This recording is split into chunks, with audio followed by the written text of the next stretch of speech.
What's going on, everybody, man? Welcome back to another edition of the NFL on ABSN. I'm your host, your boy, Unpopular Opinion Sports, with my co host, Big Pat Sports Talk. And today we are going to get into a little bit of NFL predictions. So we're going to be looking at the offensive player of the year, defensive player of the year, rookie of the year, coach of the year, and comeback player of the year. So we got all those lined up for you, man. On the money or out of pocket. We also got NFL trivia and Big Pat's game plan, man. A full action-packed show for you. Hey, there was a lot of action last night. We talking football. College football was last night. I know y'all are ready and hyped about the season, about the NFL season coming up this Thursday. So we getting you ready to go for this season, man. Y'all come in, y'all hit that like button, hit that subscribe button for the Aboriginal Sports Network. But before we get into it, man, what's good with you, Pat, man? How you doing, bro? How you feeling today? Good. Get ready to give out these awards, prediction awards, trying to go into the 2025 NFL season. So we're going to see what's going on. Yeah, we're going to see what's going on, man. You already know, man. If you are better, get them futures in now, man. Go ahead and get them bets in because I'm sure it's going to be a lot of money to be made. It's going to be a lot of surprises, some upsets, and we may have some unpopular opinions over here too, man, in this show. So y'all make sure y'all stay tuned for that. But without further ado, we're going to get into it, man, and we're going to come back and set the show off right after the intro, man. You ready? Let's get it, baby.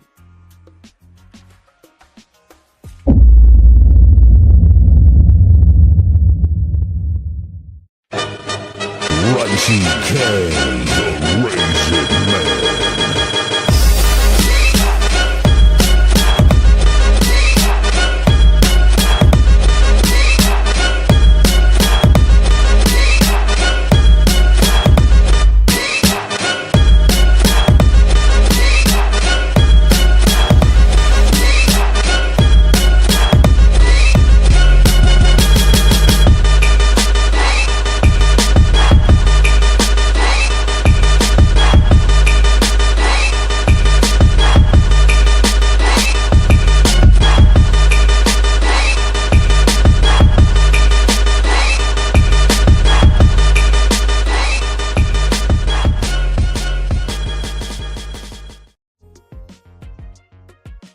All right, man.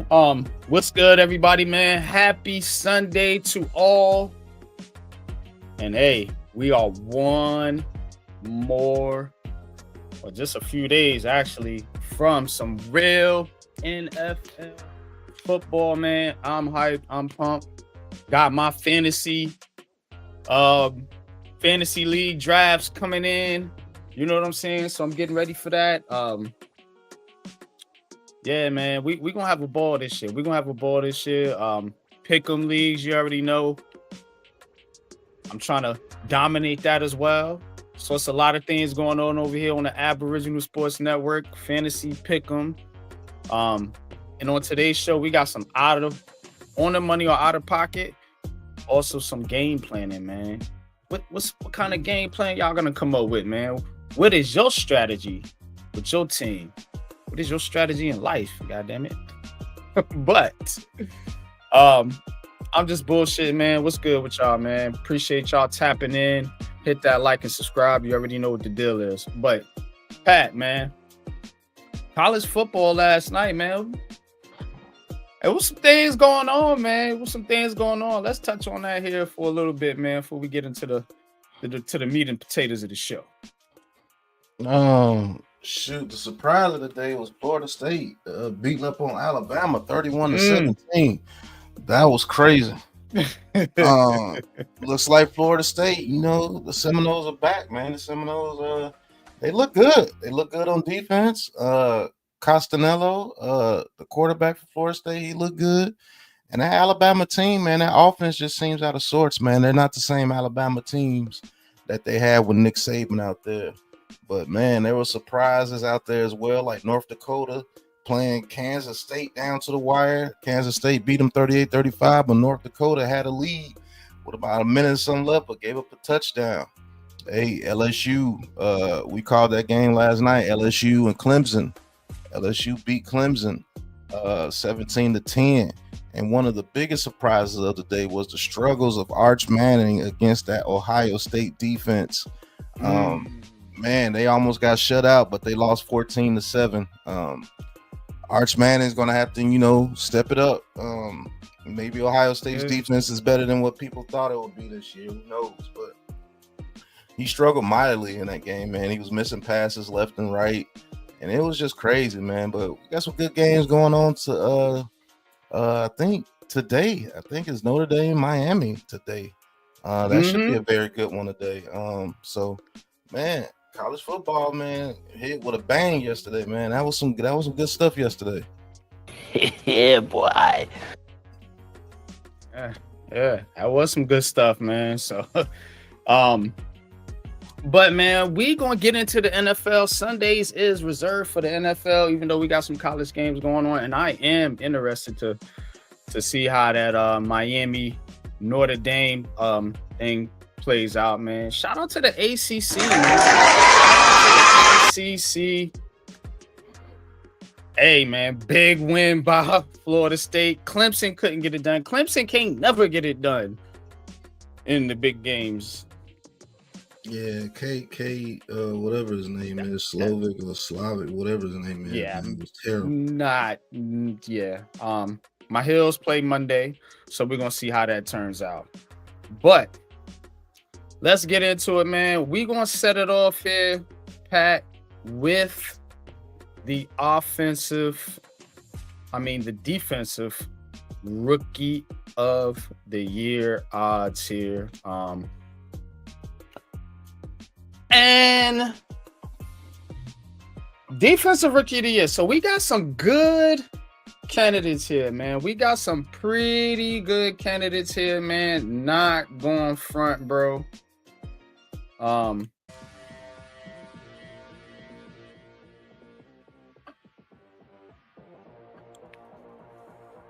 Abdul Carter, Jalen Walker, Micah Williams, Travis Hunter, Jahad Campbell, Mason Graham, Mike Green, James Pierce Jr., Malachi Starks, and Jahade Barron. Yeah. But defensive rookie of the year, man. I mean, y'all might know where I'm going with this one, but Pat, break this down for us, bro, man. You are the aficionado, the film guy, man. Who you think should have the best odds? They got Abdul Carter up there as the best odds, but who do you think should have the best odds, man, before we get into our picks, man? Who do you think has the, break it down, bro. Do what you do. Who should have the best odds is going to be between Jahad Campbell and Abdul Carter. And the reason why I say that, they're going to get the most burn. Travis Hunter at cornerback, I don't believe is going to make that much of an impact. Mikael Williams is not going to get enough snaps. Mason Graham is going to be playing defensive tackle. Defensive tackles normally don't get those type of awards unless you're somebody like a Dexter Lawrence, and we know he's not that. Mike Green, I think he's going to be in and out, same as James Pierce Jr. He's going to be in and out.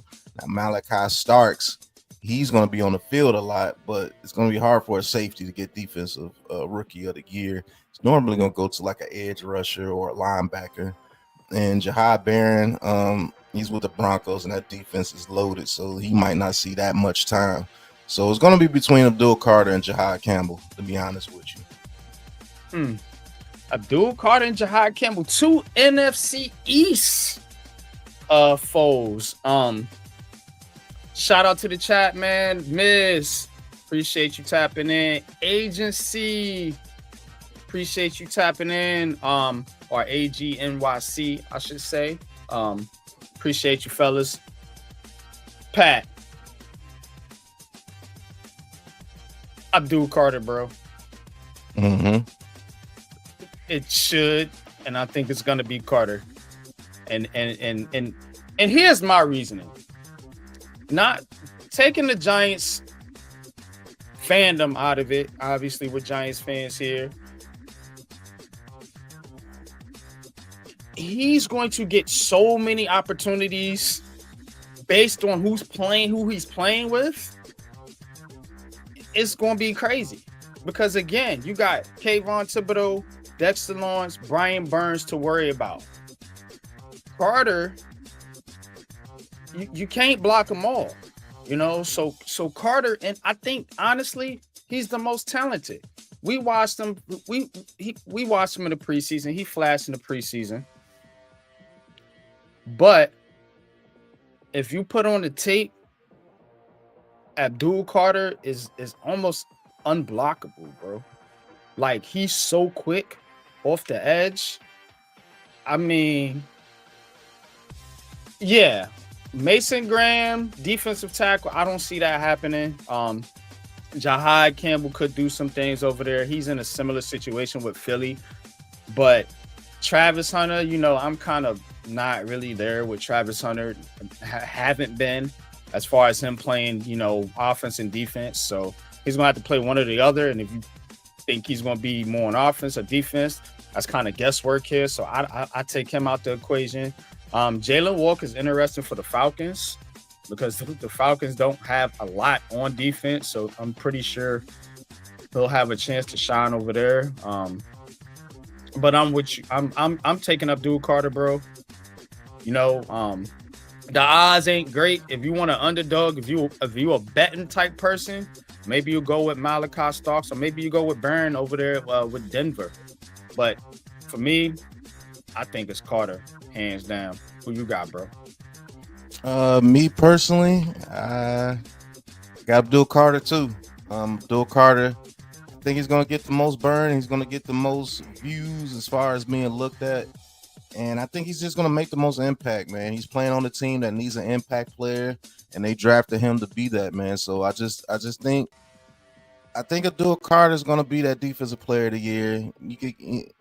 Will he get the double-digit sacks? Maybe, you know, depending on how they use him. If they use him more on the inside, I think he does get up to 10 sacks, to be honest with you, because like Miz said in the chat, I think Kayvon Thibodeau is going to have a good year too. For some reason, I just think he's going to have a good year. So if Thibodeau's having a good year, Brian Burns is doing what he is doing, more than likely Abdul Carter is going to get a lot of snaps in the inside. And with those guys, you know, with Dexter Lawrence beside him, because he was dominating inside with like Nacho and people beside him. So imagine him with Dexter Lawrence right there and him. Oh my goodness. Like, I'm telling you, bro. It's gonna be a problem out there, man. So I think Abdul Carter gets that defensive player of the year, and he does have a chance to get double-digit sacks on like some cleanup type role. Like if Thibodeau is having a monster year as far as getting pressure, and Dexter is there, and Brian Burns is going on the edge as well, where are you gonna go but to Abdul Carter?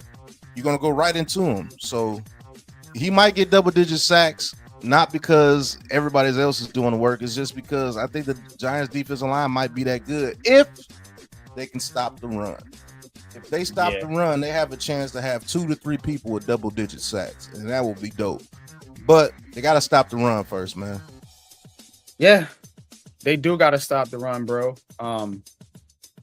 And I don't look for Abdul Carter to really be that type of run stuffing type player. I mean, he's going to be a impact player. You got to think, and I'm gonna make a quick Penn State thing here. These guys that come out of Penn State, they're impact players. They're I mean, yeah, bro, you know what I'm talking about. Like, they make an impact as far as splash plays, playmakers. That's what I'm looking for. They're playmaking type players. Offensively and defensively, you know, Micah Parsons, Abdul Carter, you know, going on the offense with Saquon Barkley. Look at the style of players that they are. They're splash makers, playmakers, you know, and this kid's gonna make a ton of plays, man. And I'm happy. I'm happy to be a Giants fan and watch this kid play. But let's get into our next category here, bro, and that is going to be on the offensive side of the ball. We're going to go with the offensive rookie of the year candidate. Yeah, Diella, we are ready for the draft. I believe I did send you the invite. If I didn't, remind me, but I'm pretty sure you got it. You're in the league. But the draft is at 7, and we will be live, doing a live watch party, and I'll kick you the link for that too if you want to join in. So can't wait for that. But let's flip it over to the offensive side of the football here with these rookies, man. And there's some interesting candidates, man. This one's a little bit tougher for me. You got Jeanty with the Raiders. You got Cam Ward in Tennessee. You got my guy, Omarion Hampton from North Carolina. And, of course, Travis Hunter. Again, he's on offense and defense. So, like, how can you even decipher, like, which one you want to go with Travis Hunter? I'm staying away from Travis Hunter in fantasy and in betting. I'm like, until I figure out what he going to do, I ain't put no bets on Travis Hunter. That's me, though. You got Mbuka from Tampa Bay, an underrated candidate here who I personally like, Travion Henderson from the Patriots, McMillan, Tatarian McMillan from the Panthers, Matthew Golden from Green Bay, Jackson Dart on the Giants, of course, Tyler Warren from the Colts, RJ Harvey from the Broncos, and Bill Krosky Merritt over there with the Commanders. This one's tough, bro, because you got a couple running backs, you got a couple receivers, 2 quarterbacks. So, yeah, and to me, it's going to be about who's going to really get the most burn, to be honest with you. That's kind of how I'm looking at it. So, I would take a guy like Jackson Dart, Travis Hunter, guys like that kind of out of the mix. I don't think they're going to play right away. You really don't know what they're going to do or how they're going to fit into their team scheme. Other than that, though, man, bro, break this down, man. Who do you think has the best shot, man, at getting offensive rookie of the year?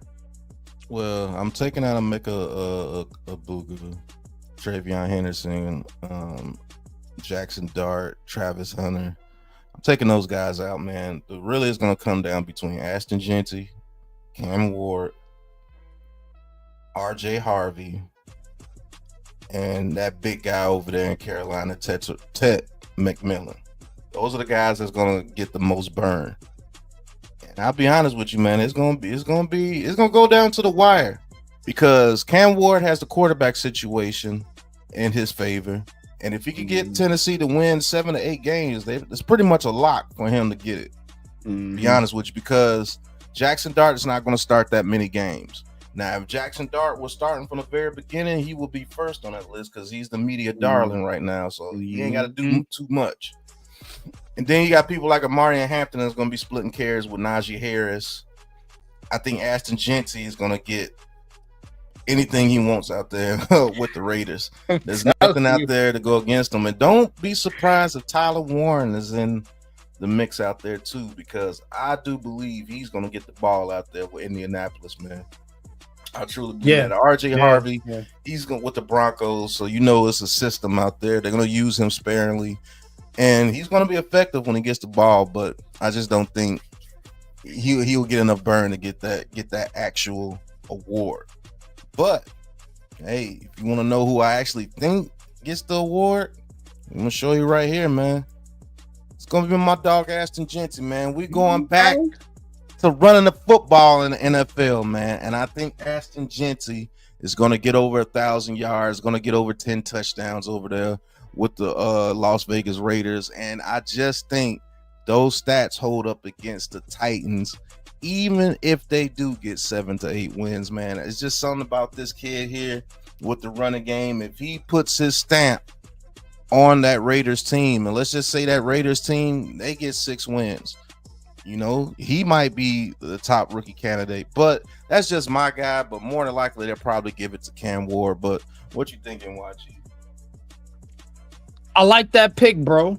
I ain't gonna hold you. I like that pick. Cam Ward probably should get it. I think he might get it, but I'm unpopular paying sports. I don't give a damn. Y'all know how I get down. I'm going with Amari Hampton.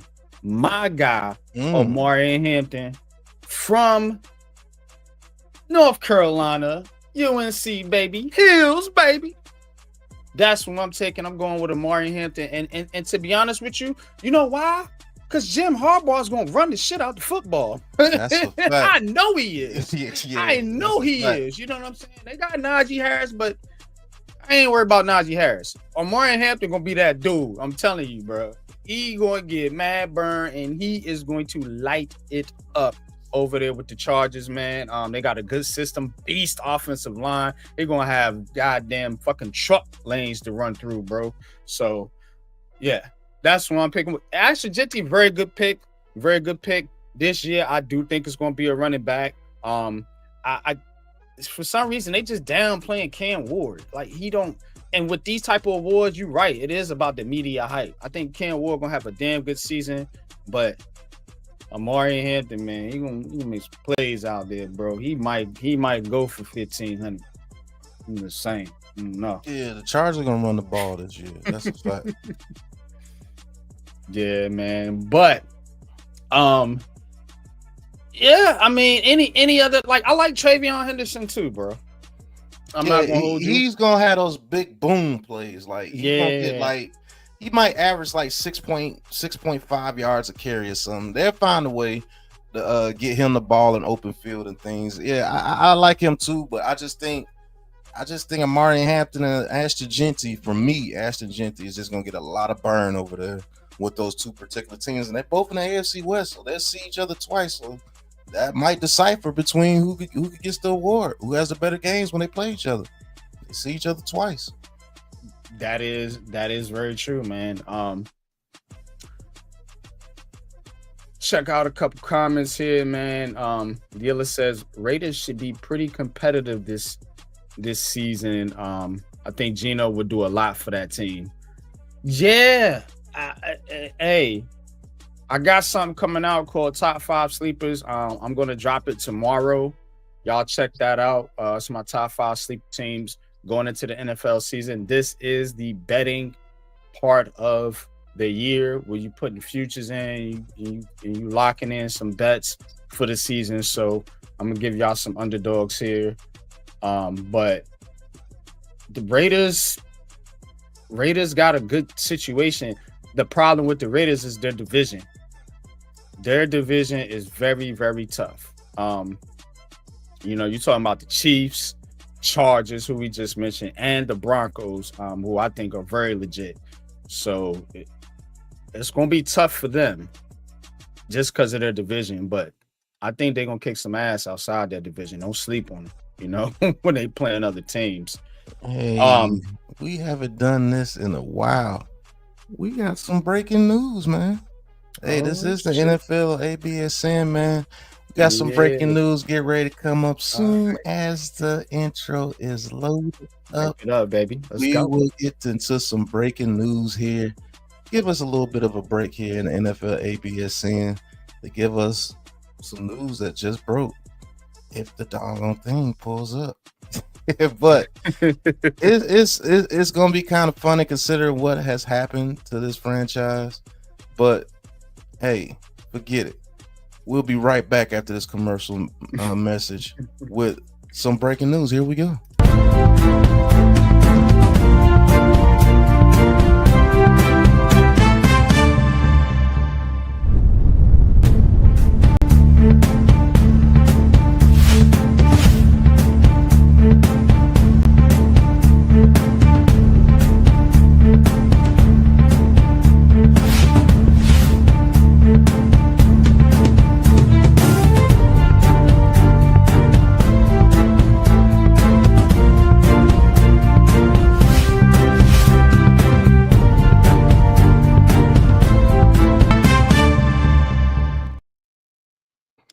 Looks like Jerry Jones said, I ain't gonna pay Micah, but I'll pay Deron Bland. Deron Bland gets a $92 million contract.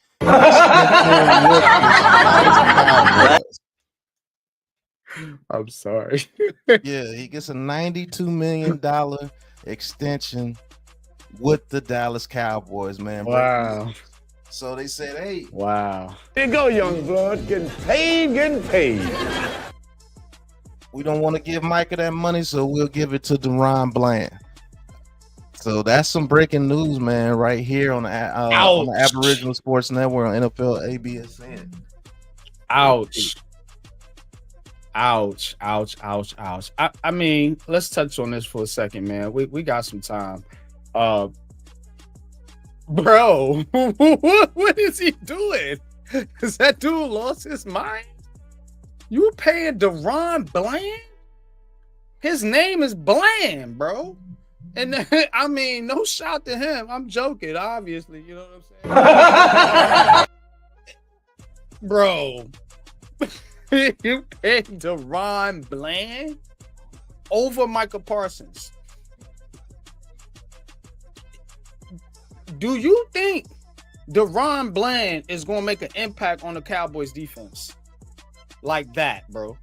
I mean, he's solid, I guess, but he's Bland. Literally, he's Bland, bro. You gave him $92 million? Man, look here, man. We rivals and everything, but yeah, it's a sad day for Cowboys fans. Like, yeah, you know, it really is, bro. You cannot be. This shit is comical right here. I guess what it is one of these. I think I know more than everybody else, and I'm gonna show y'all. I'm gonna prove that I'm right and everybody else wrong. It's reminiscent of the Dave Gettleman trading OBJ type shit, bro. And then doubling down on motherfuckers like Kenny Galladay and shit. Like, it's shit like that, bro. The Cowboys are literally turning into the New York Giants and the Jets right in front of our eyes. This is fucking lovely. God damn, let's go. Well, you got it, bro. You want to look on the other side of things, like Miz reported in the chat, man. They do have 4 first-round picks in the next 2 years. Even though they may be low picks with the Packers, maybe get 1 high pick in the very first year. Maybe the Cowboys do bad this year, and they get 1 high pick. They have a chance to rebuild this team. Micah Parsons is only 1 player. If you do it correctly, you can have a whole lot to work with a lot less money on the table. Let's just say they do get a franchise quarterback. If Dak Prescott, is not what it is, and they could get out that contract, I think next year or the year after next, one of them, and you get out that contract, you got plenty of money to bring in other players. And let's keep it real. Even though Micah Parsons left, the Cowboys are still one of the spots to go to play. That's just what it is. Jerry Jones is a master promoter. So any players that want to go and have that star on their helmet, they're still going to go over there, even though Micah Parsons left. Now, it's just Jerry Jones' contract negotiation strategy. Is that going to have to change in order to keep those players? So, because now somebody finally bucked against Jerry Jones, and he did exactly what he needed to do to get away from Jerry Jones. He pissed Jerry off, and when it comes to a pissing contest, Jerry is always going to want to win. So he let him go. You know what I'm saying? His ego couldn't take that one of his players telling him no. That's basically what it was. No, you're gonna do a contract with my agent. You're not gonna talk to me, a 27-year-old man going against an 80-year-old, 60-year vet in contract negotiations and many different avenues. Right, bro. So Michael Parsons said no, and he wound up getting more money and less years. So Michael Parsons won. And I don't think Jerry Jones is going to take that loss silently. So they might be a laughing stock now, but we'll see. Jerry don't like to lose. Not like that. Not in personal business. Maybe on the field, but personal business. That's not a man that wants to lose in anything. Bro, peep this though, bro. Why is it that the Cowboys are mediocre year after year after year, despite having talent? I see what y'all saying. Oh, yeah, they can get more talent, get better players, yada, yada, yada. Cool, but still gonna be mediocre because this is what they shown. And you're making it worse. The team morale is down. It's gotta be, bro. Like, how do you do that? You know, and again, you're sending a message to the league that yeah, you are the boss and you do run shit. But guess what? You know, these players, they can choose too. You know, they can choose too, man. And you see the fight go on, and you see the battle. But who's winning?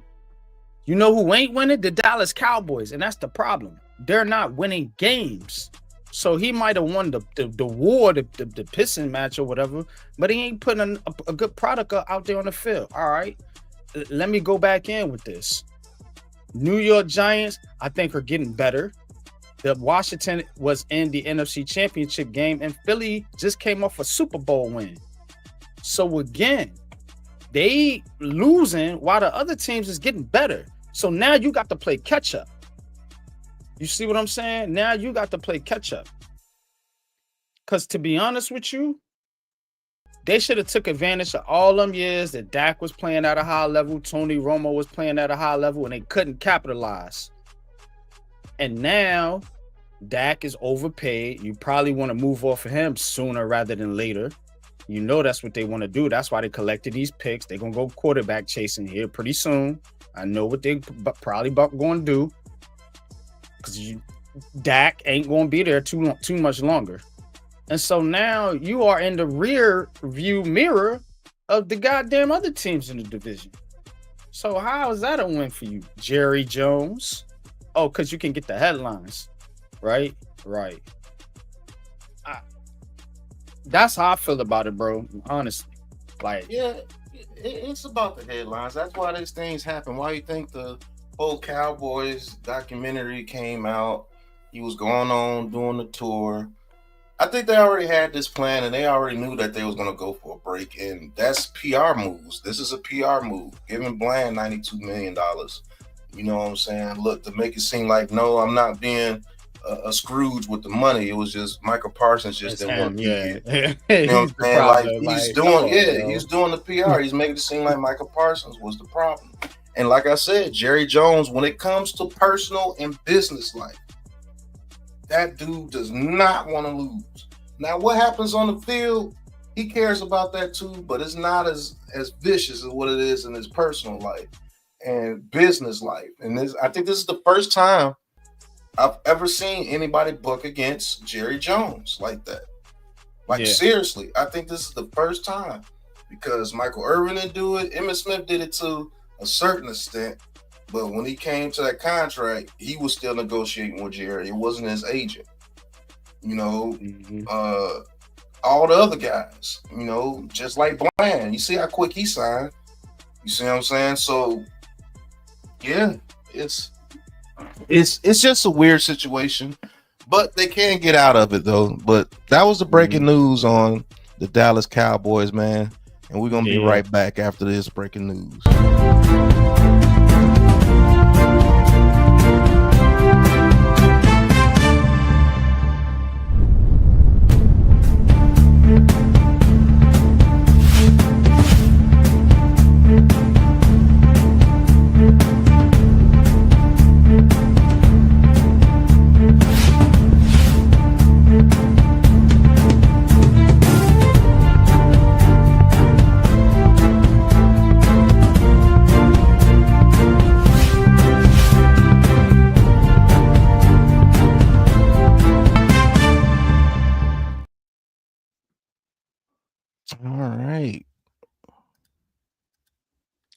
All right, man. Let's get back into it, bro.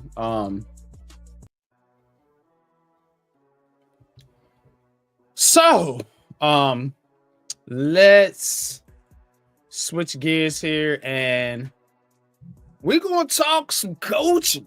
We're going to talk about these coaches and give our predictions for coach of the year. Coaches that could possibly win coach of the year. They got the odds up here, man. It's from Sharp Football Analysts. So shout out to them. It says odds are provided by BetMGM Sportsbook. So Ben Johnson is the favorite. Brand new coach of Chicago Bears, of course. Mike Vrabel taking over for the Patriots. Jonathan Gannon. I think he's a little underrated out there in Arizona. Arizona's been a sneaky good team in recent years. Liam Cohen from Jacksonville. Aaron Glenn from the Jets. That's a good one. Pete Carroll, of course, the veteran.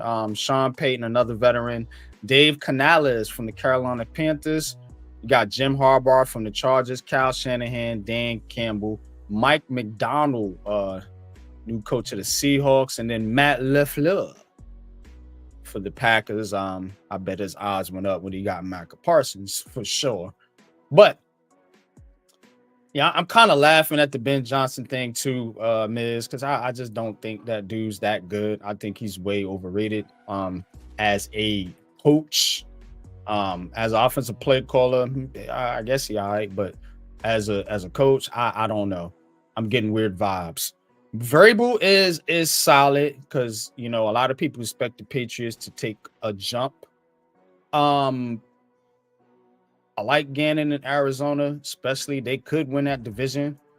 But who you got, man? Break it down for us, Pat, man. Who you think got the best odds, man, or the best chance? Who's set up in the best situation to win this award? Man, there's only one guy on that list that makes sense, and that's Jim Harbaugh. There's only one guy on that list that makes sense.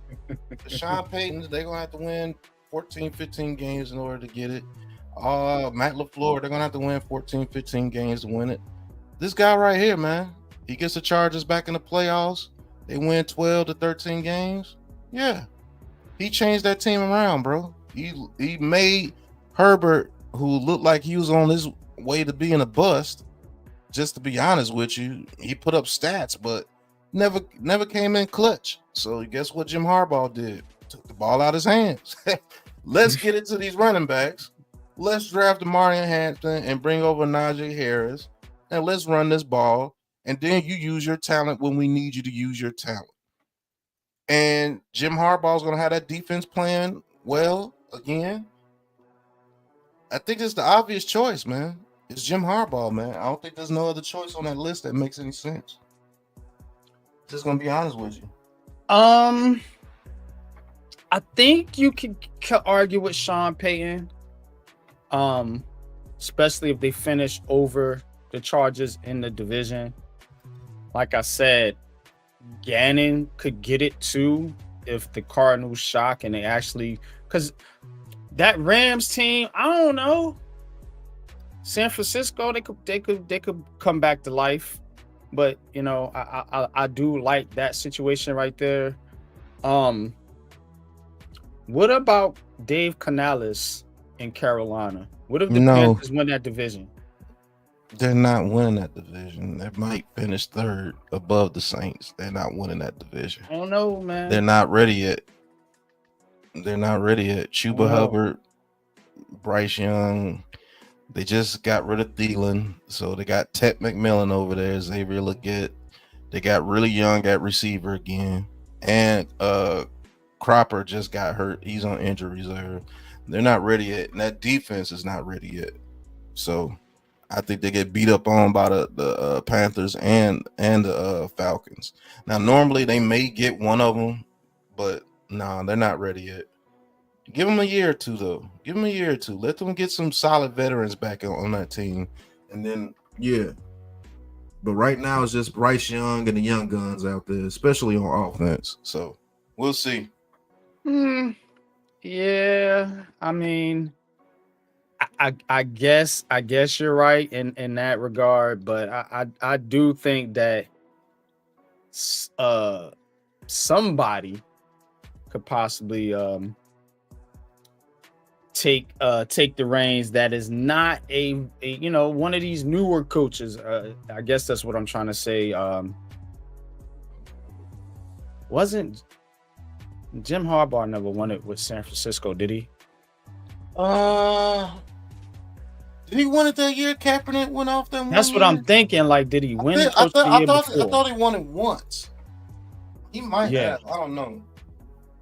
I don't think he gets it again. Let's pop the list back up there real quick. I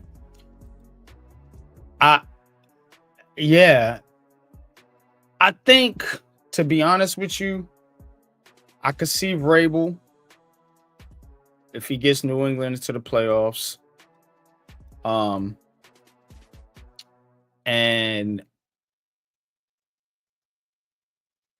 I like Sean Payton as well. I like Sean Payton. I think Ben, this might be an all-time flop, bro. I ain't gonna hold you. This might be an all-time flop, man. The vibe over there in Chicago, I don't know. It don't feel right to me. Seattle, Green Bay, Matt LaFleur, he could get it if Green Bay just dominance, man. But I think they're gonna get some resistance in that division with the Vikings and Lions. Dan Campbell, yeah. I think he was more. I think the shine's kind of wearing off on Dan there. They're gonna be solid though. Yeah. I'm to be honest with you, I'm liking Vrabel. That's my pick. Mike Vrabel. I'm gonna go with Vrabel. Second, I'd probably lean Sean Payton. Broncos could win that division. They could win that division over the Chiefs and the Chargers. That's a strong team, bro. And Sean Payton is a good ass coach. To get a rookie and Bo Nix going into his second year, your man going into his second year. I'm kind of liking that situation over there a little bit. But what you think about that? I already told you. It's Jim Harbaugh. I'm telling you, it's a lot. Move it off that shit. It's a lot. I'm telling you. If they haven't won a season, it's Jim Harbaugh. It's just set up for him to have it. It's the only one that makes sense. Jets ain't gonna win none. Jacksonville ain't gonna win none. The Cardinals, maybe, if they could beat out, the Rams and the 49ers over there, maybe. Vrabel ain't winning nothing. Ben Johnson ain't winning nothing. Sean Payton is already Sean Payton. They already expect the Broncos to do some shit. Carolina ain't winning nothing. 49ers, they already expected to win. Dan Campbell, I think he already got one. Mike McDonald, they ain't doing nothing. And Matt LaFleur, they're going to have a hell of a season. It's Jim Harbaugh. I'm telling you. I will see. Boss Les says, don't sleep on Mike McDonald. Seattle.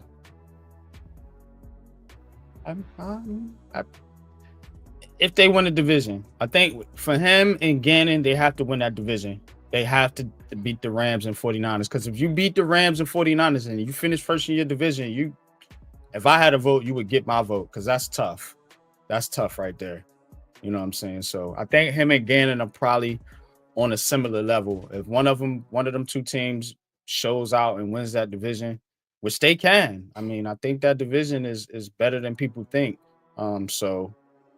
But right now, I'm gonna go with Vrabel just because I think New England's probably gonna show the most improvement and they could be a back end playoff team. But all right, we're gonna switch gears to our next subject here, man, and that's gonna be the comeback player of the year. That's gonna be the comeback player of the year. Let me get this on the screen a little bit better. All right, now y'all can see it. So comeback player of the year. We got Dak Prescott.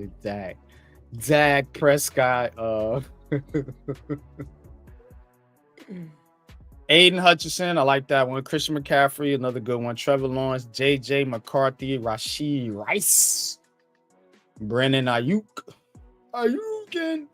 Maxx Crosby, Daniel Jones.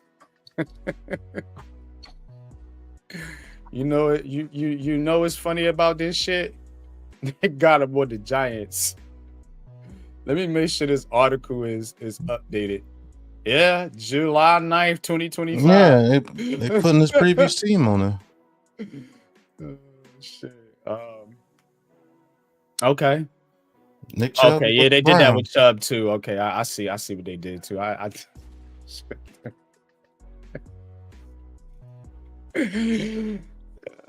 about to say they made this shit with the AI, bro. Mistake like that. Anthony Richardson with the Colts. Yeah, man. This was really tough. A lot of these dudes might get hurt again. I like Hutchinson just off the top of my head. But who you got, man? Break it down for them, man. Break it down for the people, bro. Yeah, it's gonna be it's gonna be a tough choice in this one, man, because there are a lot of candidates. Yeah. Dak Prescott coming off the injury, Aiden Hutchinson coming off the injury, McCaffrey coming off injury, Trevor Lawrence just coming off an injured heart, McCarthy coming off an injury, but he was a rookie last year and wasn't going to play anyway. Rashid Rice, he's already suspended. Brandon Ayuk is already injured. Maxx Crosby, I'm not sure what he's coming back from. Daniel Jones, okay. Nick Chubb coming off an injury. Anthony Richardson has been benched for Daniel Jones. So, like, this list is kind of hard, but I'm gonna piss some people off. My guy's Daniel Jones. Shit. Yeah, boy. And the reason why I choose Daniel Jones, because when you look at that list, shit, he was the only one that didn't do shit and played most of the year. So he ain't gonna have to do that much over there in Indianapolis to have a comeback year. Shit, he only threw 6 touchdowns? Maybe? Like 4 touchdowns or 3 touchdowns, something like that. So if he goes over there to have a coach of the playoff race towards the end of the season, you know, he gets close to 7 or 8 wins. Shit, that's a comeback player of the year. Easily. Yeah. All he gotta do is go out there and have a 2022 type season, throw 15 touchdowns, and that's your comeback player of the year. You say, "Oh, Pat, you know that ain't happening." What you mean you know that ain't happening? Man, they got some weapons over there, man. And he got Jonathan Taylor. All they gotta do is stop him from making mistakes. Don't put nothing hard on him. Just let him throw it to A.D. Mitchell, Michael Pittman, hand it off to Jonathan Taylor, throw it to that rookie tight end, Tyler Warren. Don't force him to do nothing. And look, I'm telling you, it's not going to take much for him to have a comeback player of the year award. It's not, because he didn't do shit last year. I'm telling you. And that Colts team always seems to find themselves in the playoff race until the defense breaks down on them. And they've done it with Matt Ryan. They did it with old Phillip Rivers. They did it with Joe Flacco. You know, shit. Only way he don't get it is if he turn the ball over. I'm telling you, he ain't got shit to do. And you know the media coverage he gets. So if he does anything good, they're gonna cover him like, oh my God, Daniel Jones is doing something good.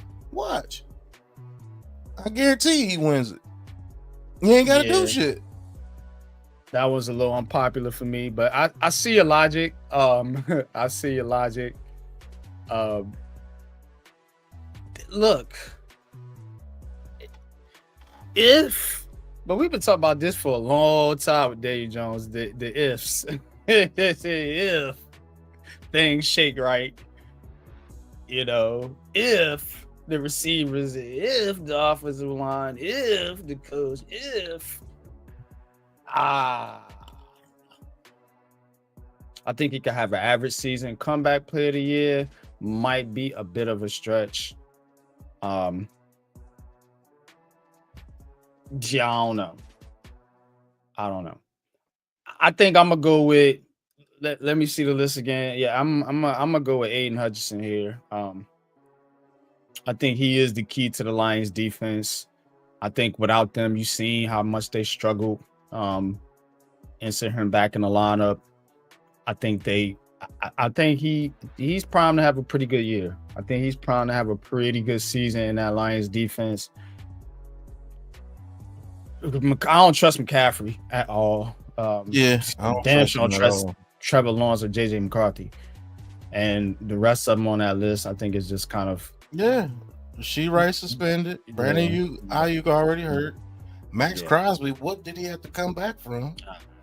Nick Chubb, he's gonna play until Joe Mixon gets back, and that's in like 4 weeks. Anthony Richardson got benched for Daniel Jones. So it's got to be out of Hutchinson, and I think they got this one right. Hutchinson, Prescott, McCaffrey, maybe JJ McCarthy. I don't know if he's gonna be that good either, but Trevor Lawrence, I damn sure ain't been on Trevor Lawrence. No. Aiden Hutchinson, man, comeback player of the year, man.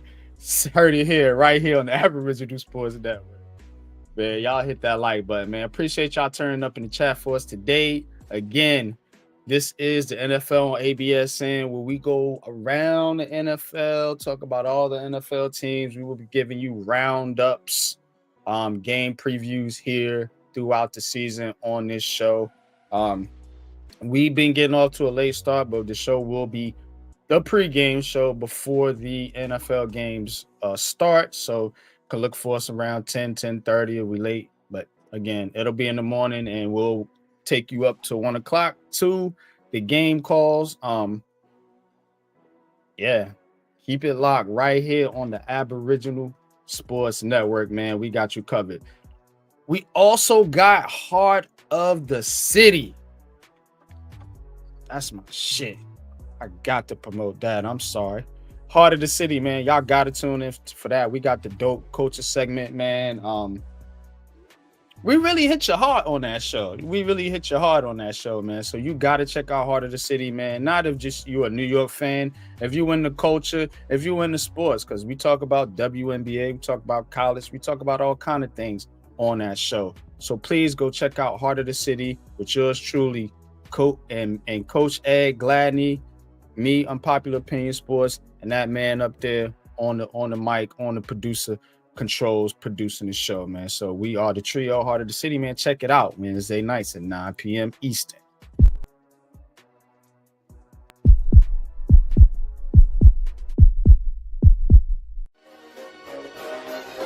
Ricey K, the Raisin Man.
All right, man. We are back, man. So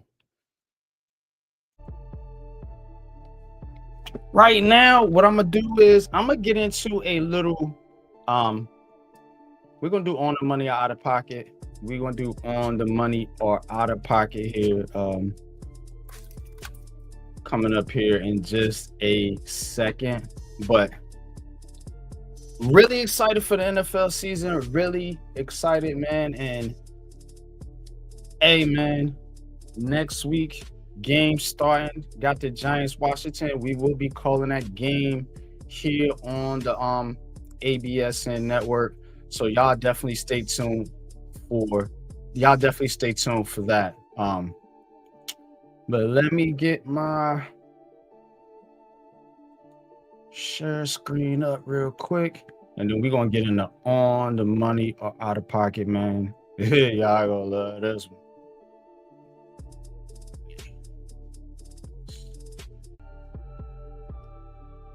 Bang, bang.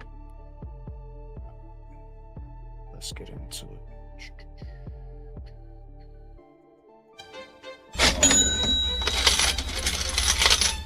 Out of pocket for that shit.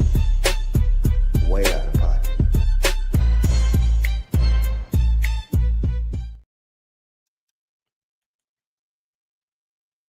All right, man. Let's hit it, man. So,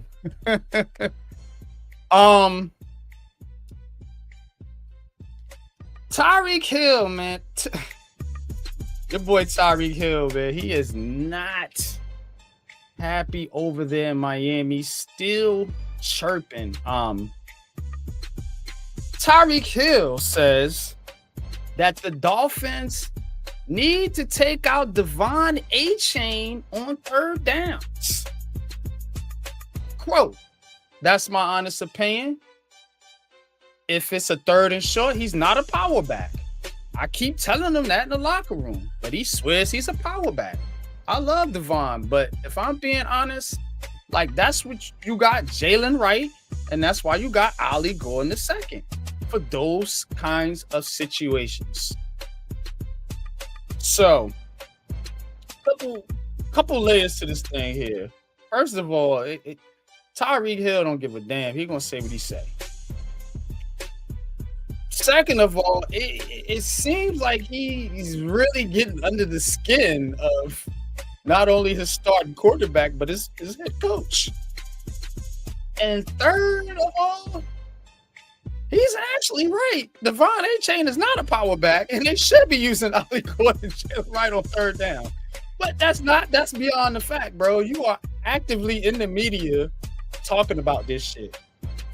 So again, gave you both sides kind of on the money or out of pocket. Y'all talk to me.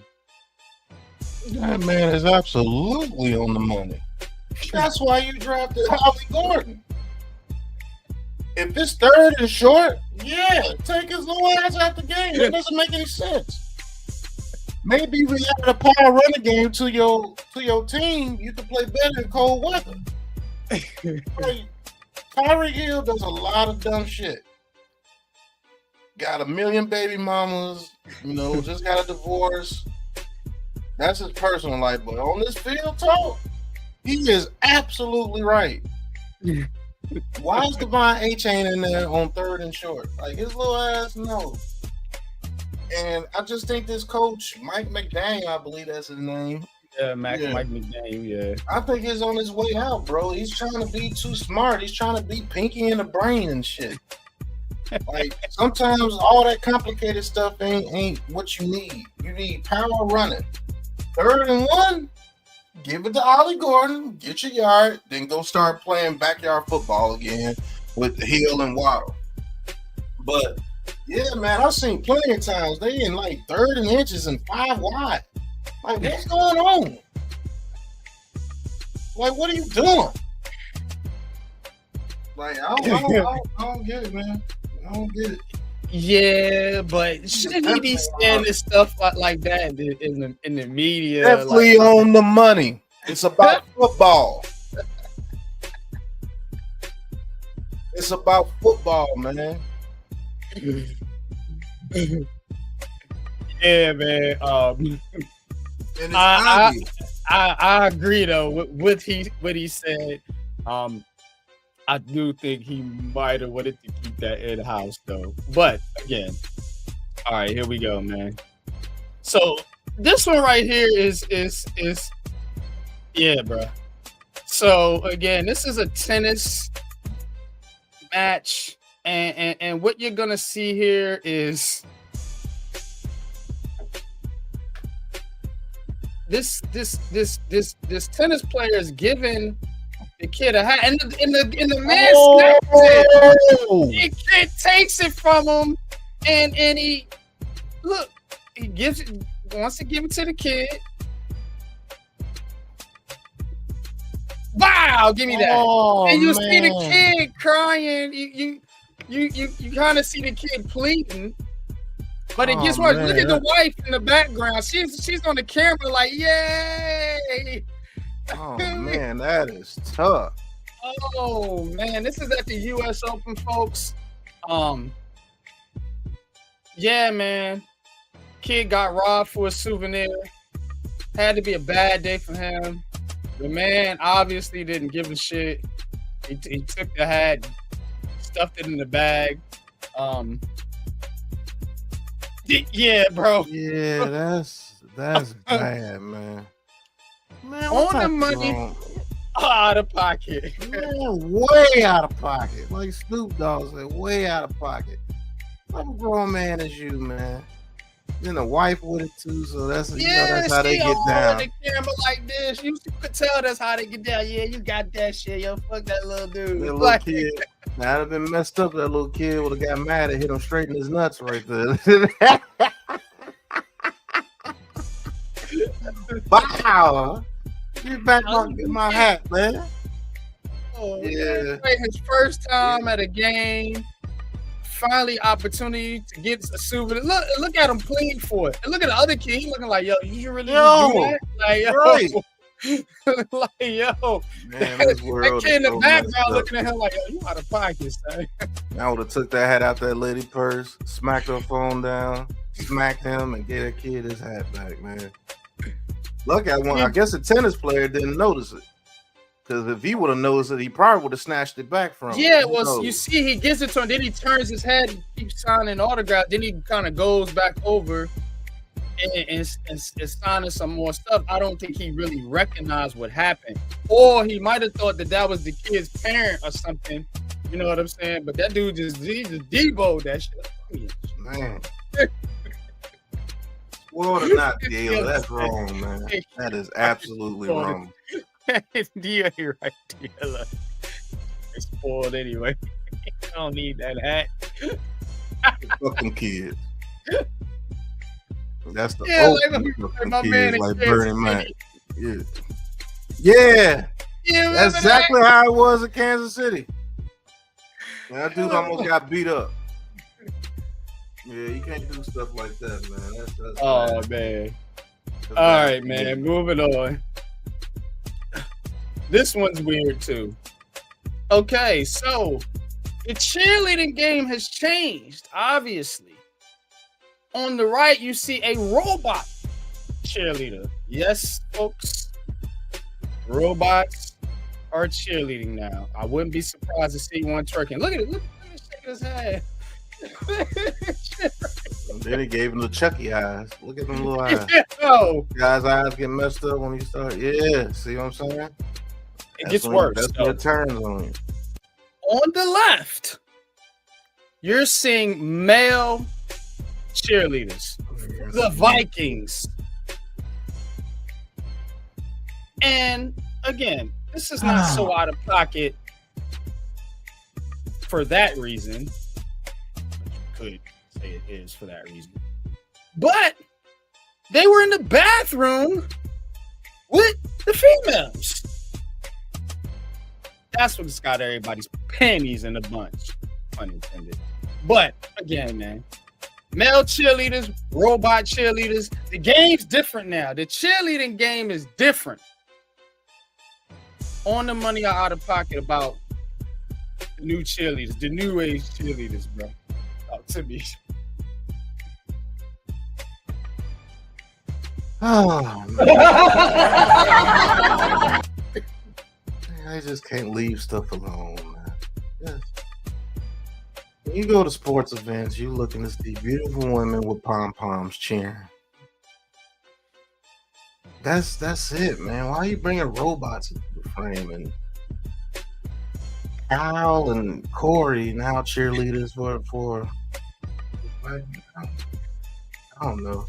Maybe they feel they're trying to get some of that college money. You know, they had the male dude, but they're actually being out of pocket, man. Look at this robot, though. Yeah, out of pocket, man. Then you got them in the bathroom with out of pocket.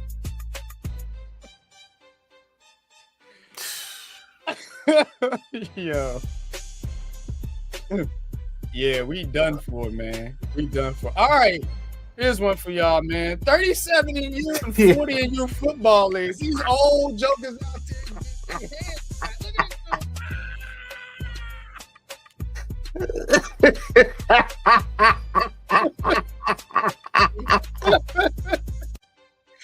yeah, bro. Yeah, look at your man. Yo, Grant. Yeah, yo.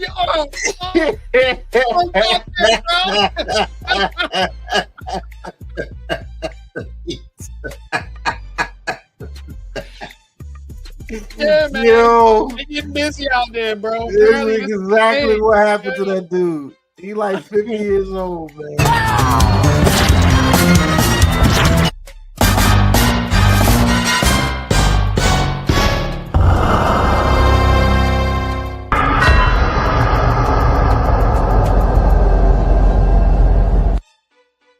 Yo, they out of pocket, but damn it, this is on the money. If you looking for some content, bro, man, that 37 you and 40 you. Yo, look at the cut block, bro.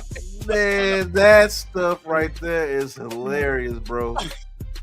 Hey, don't give up the dream, man. Don't give up the dream, man. Unk. You can make it, bro. Look at him out there, bro. You look like he did 2 prison terms, my nigga. They cut Unc. They said he tore his ACL. Yo. Oh man, Oh, yeah. man, that 37 content is and hilarious. 40 you football leagues, folks, man. Go check it out. This stuff's on the internet, man. I'm gonna be giving you stuff like this throughout the season, on the money or out of pocket, man. This is what we do over here, man. But that right there is funny, but it's dangerous. But somebody get hurt out there. Man. They've already been getting hurt. These dudes gotta go to work in the morning. Right.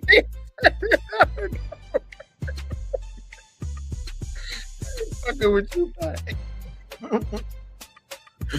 All right, bro. All right, last one I got for y'all, bro. This right here is some bullshit. This motherfucker is willying in a crowd of beachers. That's why I titled it Space Invader. If you don't get that motherfucking fight, bruh, what are you doing? This need to be on a what are you doing? What is this, bro? They show a dude doing this, and this is out of pocket, by the way, because he invaded people's space, but they show the dude doing this in the middle of the street. He got hit by a car. So, you see? And they get their comeuppance, but I don't know who started this trend. What if Shorty stuck her leg out there and dude went flying over into the lake over there? Yeah. You see what I'm saying? That's I what don't know should who have started happened. this, man. What you doing? If you don't get your ass, like, bro, if I'm out there, bro, I'm yeah. It is Will. Bro, yeah. Nah, bro. Yeah, that's stupid. Because you're gonna do that to the wrong person, boy. Yeah. But bro is very skilled with it. Though. Yeah, like, he's not hitting anybody. He's not even coming close. Like yeah. But yo, this didn't hold a willy that long. That's crazy. That's out of pocket though, bro. Like you don't Come on, man. Come on, Somebody man. got some snacks or something down there. You just roll your big ass wheel over it. Right. Yo, That's this what I'm is a saying. wild one, man. These are wild out of pocket ones today. I'm man. telling That's you, crazy. these people are crazy. This is the world we live in. Like he said, this country is really. Is it like, what you doing? Yeah, You got It's a skilled, whole street over there. yeah, he's skilled though. You ain't lying, bro. Look how long he keeping that Willie, and he is not scared about going close to the edge of that water. Mm-mm. Cuz got it One going. push though, one little. Mhm. Splash. Yeah, bro. That's all it would have took, bro. That's all it would have fucking took, bro, for him to end up like this.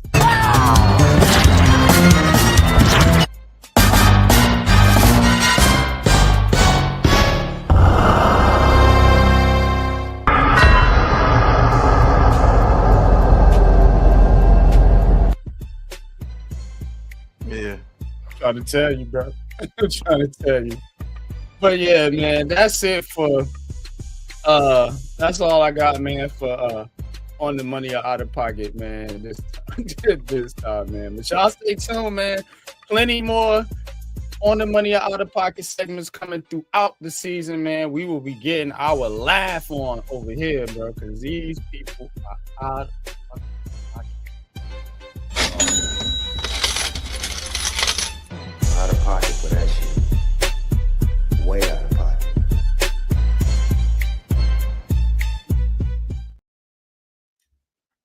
But yeah, bro. So I don't know if you want to get into a little game plan today, or if you got a Pat's Corner type of thing you want to get into, man. But before we finish it off, man, with of course, we gotta do the MVP, offensive player and defensive player of the year. So we will be giving you that here in the second hour of the show, as well as taking your calls. If you guys want to call in, we'll be doing that here too a little bit later. And later on today, I'm not gonna do a fantasy segment today because we will be having our fantasy draft later, and I don't want people to steal my shit. So we will be having a fantasy draft later on today at 7 p.m. right here on the Aboriginal Sports Network. So definitely tune in for that. It's gonna be dope. And then 12-team league. And then we got we're gonna be doing another one with the Hardcore Sports Network. So our friends over there, Mitch, Mac, Blaze, and the crew, and those fellas over there will be doing a fantasy league versus them. So we'll see what network comes out on top. So that's gonna be pretty dope too, man. But y'all stay tuned, man. But what you got for us, bro? Let's get into a Big Pat's game plan then. Big Pat's game plan. This week's key matchups. All right. So listen. One of the main subjects about this year, man, is going to be this Cincinnati Bengals defense going into this season. Now, as you can see here on the screen, like their defense, I think they're going to get tortured this year. I'm just going to be honest with you. And this is the reason why I have them finishing third in the AFC North. Only because the Browns are such a mess. But going into the season, we're going to get more detailed in these game plans here. But this Bengals defense going into this year, I think it's going to be an absolute mess. And I think good teams, like you see how the Eagles are here, and you know, they play the Ravens, the Steelers, even the Browns, I think, can put up points against their defense this year, man. They're going to have a tough time making it into the playoffs. Just gonna tell you. Playoffs? Don't talk about it. Playoffs? You kidding me? Playoffs? I don't think they make the playoffs this year. I don't think they're gonna be nowhere near as good as people want to make them out to be. And I'll give you a couple of reasons why. I'll give you my top 3 reasons why. Number 3. They're not going to have any type of pass rush this year. The Cincinnati Bengals are not going to have any type of pass rush this year. I know they brought back Trey Hendrickson, but other than that, BJ Hill, they're not going to be able to get after the quarterback. And I think quarterbacks are going to have very good success against this Bengals defense this year. For one, they're going to have time, and then they're going to have time against those corners, which is my number 2 reason. Number 2. The Cincinnati Bengals cornerback room is atrocious. And I don't think they're going to be very good. I think the only hope this team has is that their offense could score 30 points per game.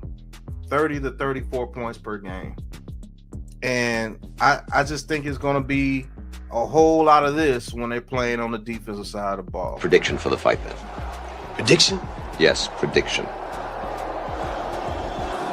Pain.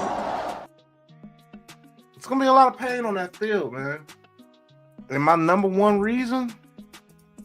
Number 1.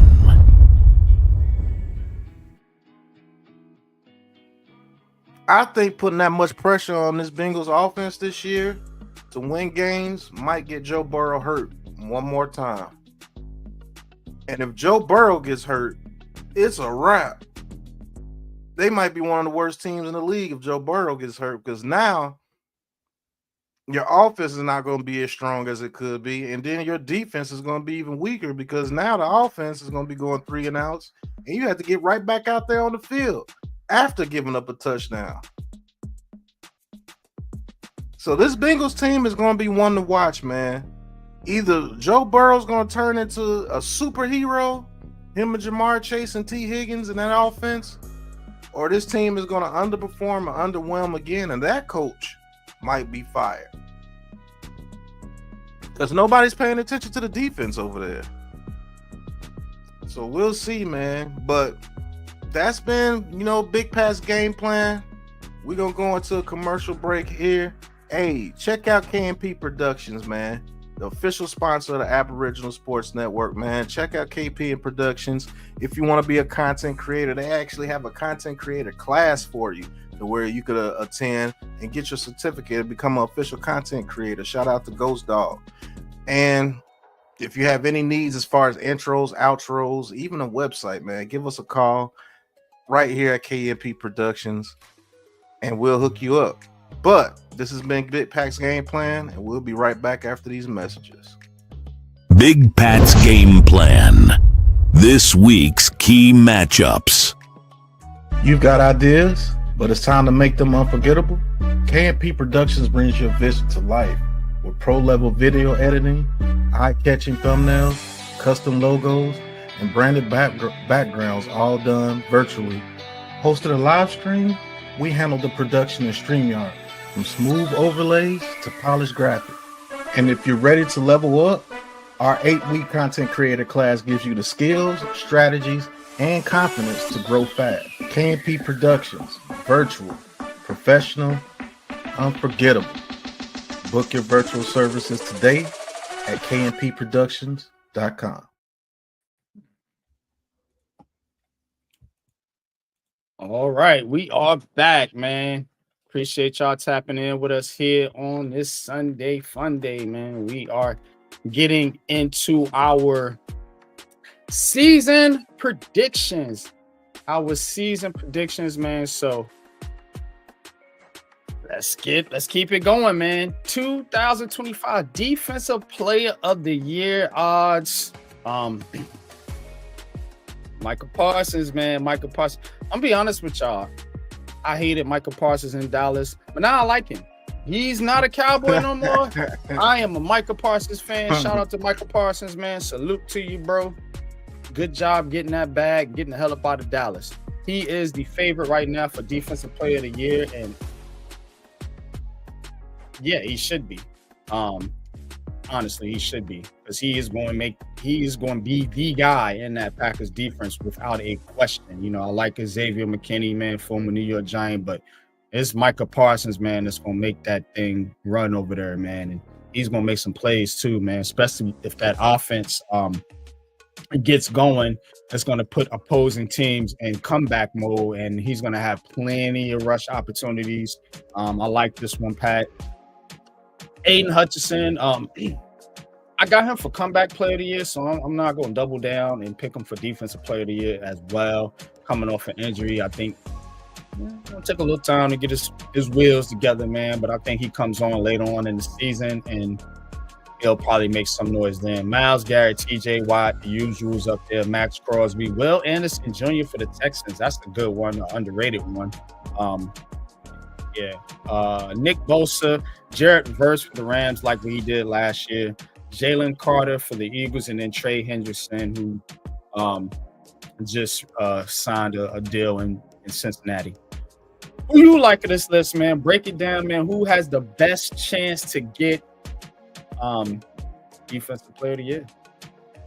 Yeah, it's all those edge rushers. The top 4 edge rushers between Aiden Hutchinson, Micah Parsons, Myles Garrett. It ain't a damn DB on there, is it? Yeah, it's straight defensive lineman. That's normally who it is. It's defensive lineman or it's a linebacker. Or it could be a DB as far as a safety sometimes. Now, you do have players that were just amazing, like Deion Sanders, that did it at DB. But, you know, I just think it's going to be because of the momentum of what happened to him this year. And that's Micah Parsons, man. I just think Micah Parsons is going to take it, man. I think he's going to take that Packers defense to another level. And all eyes are going to be focused on him. And he's just going to have a decent year. If he gets 15 to 16 sacks, I'm quite sure, unless Myles Garrett breaks the sack record or something, it's going to go to him. You know what I'm saying? Only thing they're going to tell him over there at Green Bay is this, man. And then I want you to attack. I want you to visualize and then attack. That's the only thing he's going to have to do. He's going to go out there, visualize, and attack. And then Caleb Williams, you know he's going to give him a couple of sacks. Caleb Williams is going to run right into him. He's going to get Caleb Williams, J.J. McCarthy, and Jordan Love. And all 3 of those guys. Jordan Love's on his team. So it's J.J. McCarthy. Jared Goff is a sitting duck. So if he gets any type pressure, you see what I'm saying? Like, he can literally dominate that division. He's not chasing Jalen Hurts or freaking what's our boy from Washington? Jaden Daniels. Yeah, he's not chasing them. Yeah. He's basically chasing statues.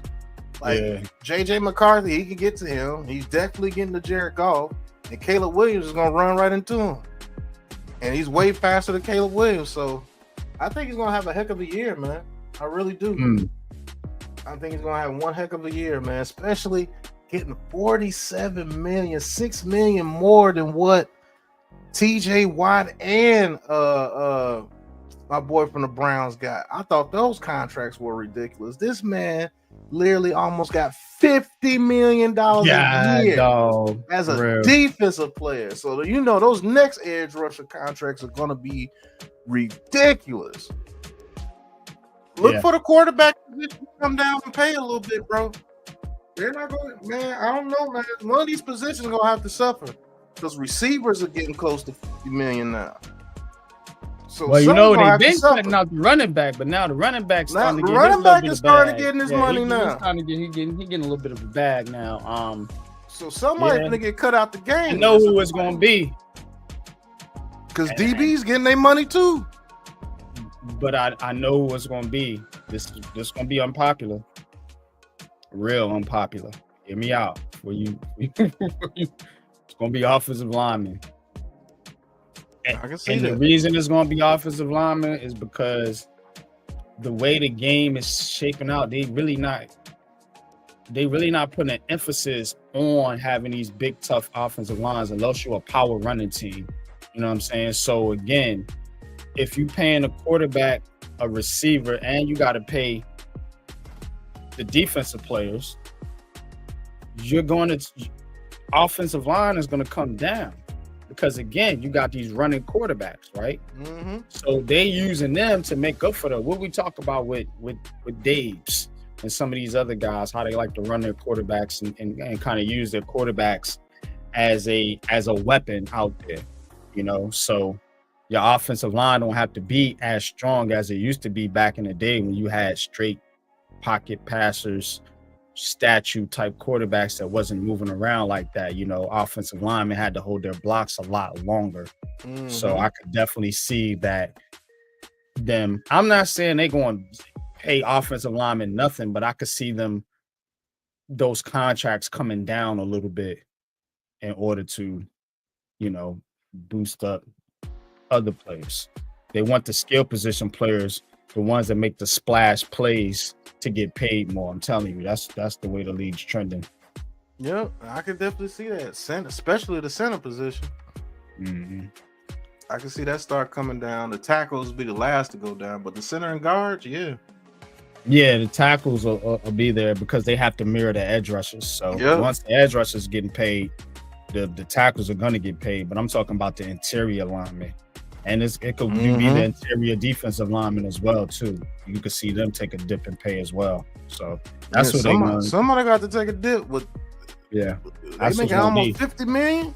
That's what it's going to be, because the game's going to be more quick, more explosive, bro. I'm telling you. Mm-hmm. You're not be sitting there holding your block. You know what I'm saying? It's going to be whoop, whoop, throw the ball, whoop, gone. You know what I'm saying? Track meet, basketball and grass. But we'll see how it works. The more they go, it's a revolving thing. They'll just come right back. But I'm with you. Micah Parsons is my guy on this list. Like I said, I like Parsons, man. I like Parsons. I love to see him in blue one day, but I don't know if that's gonna happen. But I'll go down that road when the time comes. All right, man. Let's switch it over to the offensive side of the ball. Offensive player of the year. Offensive player of the year. You got Saquon Barkley, Jamar Chase, Jamar Gibbs, Bijan Robinson, Nico Collins, Justin Jefferson, Derrick Henry, Puka Nacua, CeeDee Lamb, Christian McCaffrey, Amon-Ra St. Brown, Tyreek Hill, Malik Neighbors. Hey, a giant on the list. Yeah. That's shocking. And Lamar Jackson. So out of this list, it's an extensive list, a lot of candidates. This one's tough. Offensive player of the year, because remember, we got to do MVP now too. You know, MVP normally goes to the quarterbacks. But offensive player of the year, man. Geez, man, I could see Chase. I could see Justin Jefferson doing it. I could even see Malik Neighbors if the quarterback situation was straight and they get that kid in there. And 195 targets. We talked about it, bro. Yeah, I already know. Gonna get some work this year, bro. I'm telling you. Yeah, but if I had to pick, and I'm gonna go with. Nah, it can't be him. Cause see, it usually go to, well, not necessary, because this offensive player MVP will go to a winning team. You got to be a winning team. So yeah, I'll throw it out there. Bijan Robinson. I think it's gonna be Bijan Robinson. He was my number one pick in fantasy league that I played, that I drafted for last night. Thank you very much, Shakes, telling me that I had to pick DBs and defensive linemen. But anyway, we'll talk about that another day. But Bijan Robinson, I'm going to go with Bijan Robinson. And Bijan Robinson, I think he is going to light it up because, again, he is basically in the mode of a Saquon Barkley type. I don't know if you guys watch Atlanta Falcon football. You probably don't, unless you live in the South. But he's been the player for the Falcons. Before they just got Penix Jr. over there, and I think Penix Jr. is going to be good, but I think what's going to make him good is Bijan Robinson and the ability to lean on that running game and to be an outlet out the backfield in the passing game as well. So that's my guy right there, Bijan Robinson for the Atlanta Falcons. He's my bet, and you actually get a little bit of a come up there with the plus 1,600 over Saquon Barkley and the rest of them cats. But go ahead, Pat, who you got? They say great minds think alike, and I'm picking Bijan Robinson as well. I think he has a tremendous season this year, and the reason why I say he's going to get it is because I think he's a better receiving back than all those guys that's on the board. Even Saquon Barkley, I think he's a better receiving back in that aspect as well. And I just think he gets a lot of yards, decent yards receiving, and he gets a decent amount of touchdowns. And he's going to get his carries because you got Michael Penix, who's still basically he had some start. He started some games last year, but he's still basically getting his feet under him. And what's better than have a prime running back for him to turn around and hand it off to when things get a little hairy, So I think he's going to have a tremendous season this year, man. So Bijan Robinson, man, that's my choice as well. I think that's the obvious choice between him and Barkley, but I give the edge to Bijan. So talk about Barkley for a minute, because we got a lot of Giants fans that watch our show, obviously. So I'll take time and periods and moments to show Big Blue some love. What do you, even though you don't play for him no more, how these fans are. But anyway, talk about Barkley, man. What do you think he can duplicate? This is kind of my question here. Do you think he can kind of replicate that season that he had last year? Because he's going to have to do that in order to even be considered for some of these awards that we're talking about. He definitely can do it. Can he do it? Is that offensive line still the same over there? Yep. Like, ain't went nowhere. Is that defense still going to get people off the field? Yep. Is A.J. Brown still there? Yep. Is Devontae Smith still there? Yep. Is the run game always going to be the same as long as the Eagles are still running with that same scheme? Yep. So, yeah. Remember, he toned it down last year because he could have easily broke the record against us at the end of the year. That's true. Yeah, that is true. I think he can have the same exact type year. It's just that I think Bijan Robinson is going to have more of a – he's going to have more flash to it because he's going to get more passes out the backfield and stuff. Not to say Saquon Barkley can't catch out the backfield because that's how fans take it. No, I just think Bijan Robinson is going to be running more receiver routes. Barkley, you get it to him out there, he catches it, he makes people miss, touchdown. Bijan Robinson can do that and run receiver routes. I don't think Saquon Barkley is a receiving route runner like how Christian McCaffrey was in his prime or Jamari Gibbs. He can do that as well, very well. So, it just is what it is. I wouldn't be surprised if Barkley gets it himself. That's why he's the top on the list. He definitely can repeat what he did last season. The Eagles are getting rid of top draft picks at linemen because they can't cut it with the Eagles offensive line. Remember, they traded for Kenyon Green, and now they got rid of him because he couldn't cut it. So, they cut Kenyon Green? Yeah, he's gone. Missed that one. Oh, shit. Wow. Okay, so here's the problem with Barkley, and again, is not hating on Saquon Barkley. It's the fact that AJ Brown is not going to be there for a couple of games at the beginning of the season. Am I correct? Yeah, I think the first 2 to 3 and maybe 4 games. That's even worse because now they're gonna run it even more. I'm telling you. But again, the defenses are going to be able to play them better now. You see what I'm saying? It's not going to be like you got to worry about that monster out there, AJ fucking Brown. So you can't load the box really with the Eagles. You know what I'm saying? That's how they've been getting by because you got two monsters on both sides of the field. And then Smith, you take one of those guys away. Now you can pay more attention to Barkley, like how he was on the Giants, and you can, kind of play that run stuffing game with the Eagles. Not to say he still won't. He's still going to make plays. I just think that sets him back a bit here. And then I need to see Saquon Barkley stay healthy for another full season as well. Yeah, that's the only thing you worry about with Saquon is he stay healthy. He hasn't been really consistent in that mode. I think he was highly motivated last year. Maybe he did play through some injuries. I don't know, but we'll see. We got paid. We got a Super Bowl. You get a little nick, a little bruise. You may want to sit out. I don't know, but not saying that. Not trying to take it there, but again, that's how I see it. I think he's going to take a step back for sure this year. That's hard to replicate.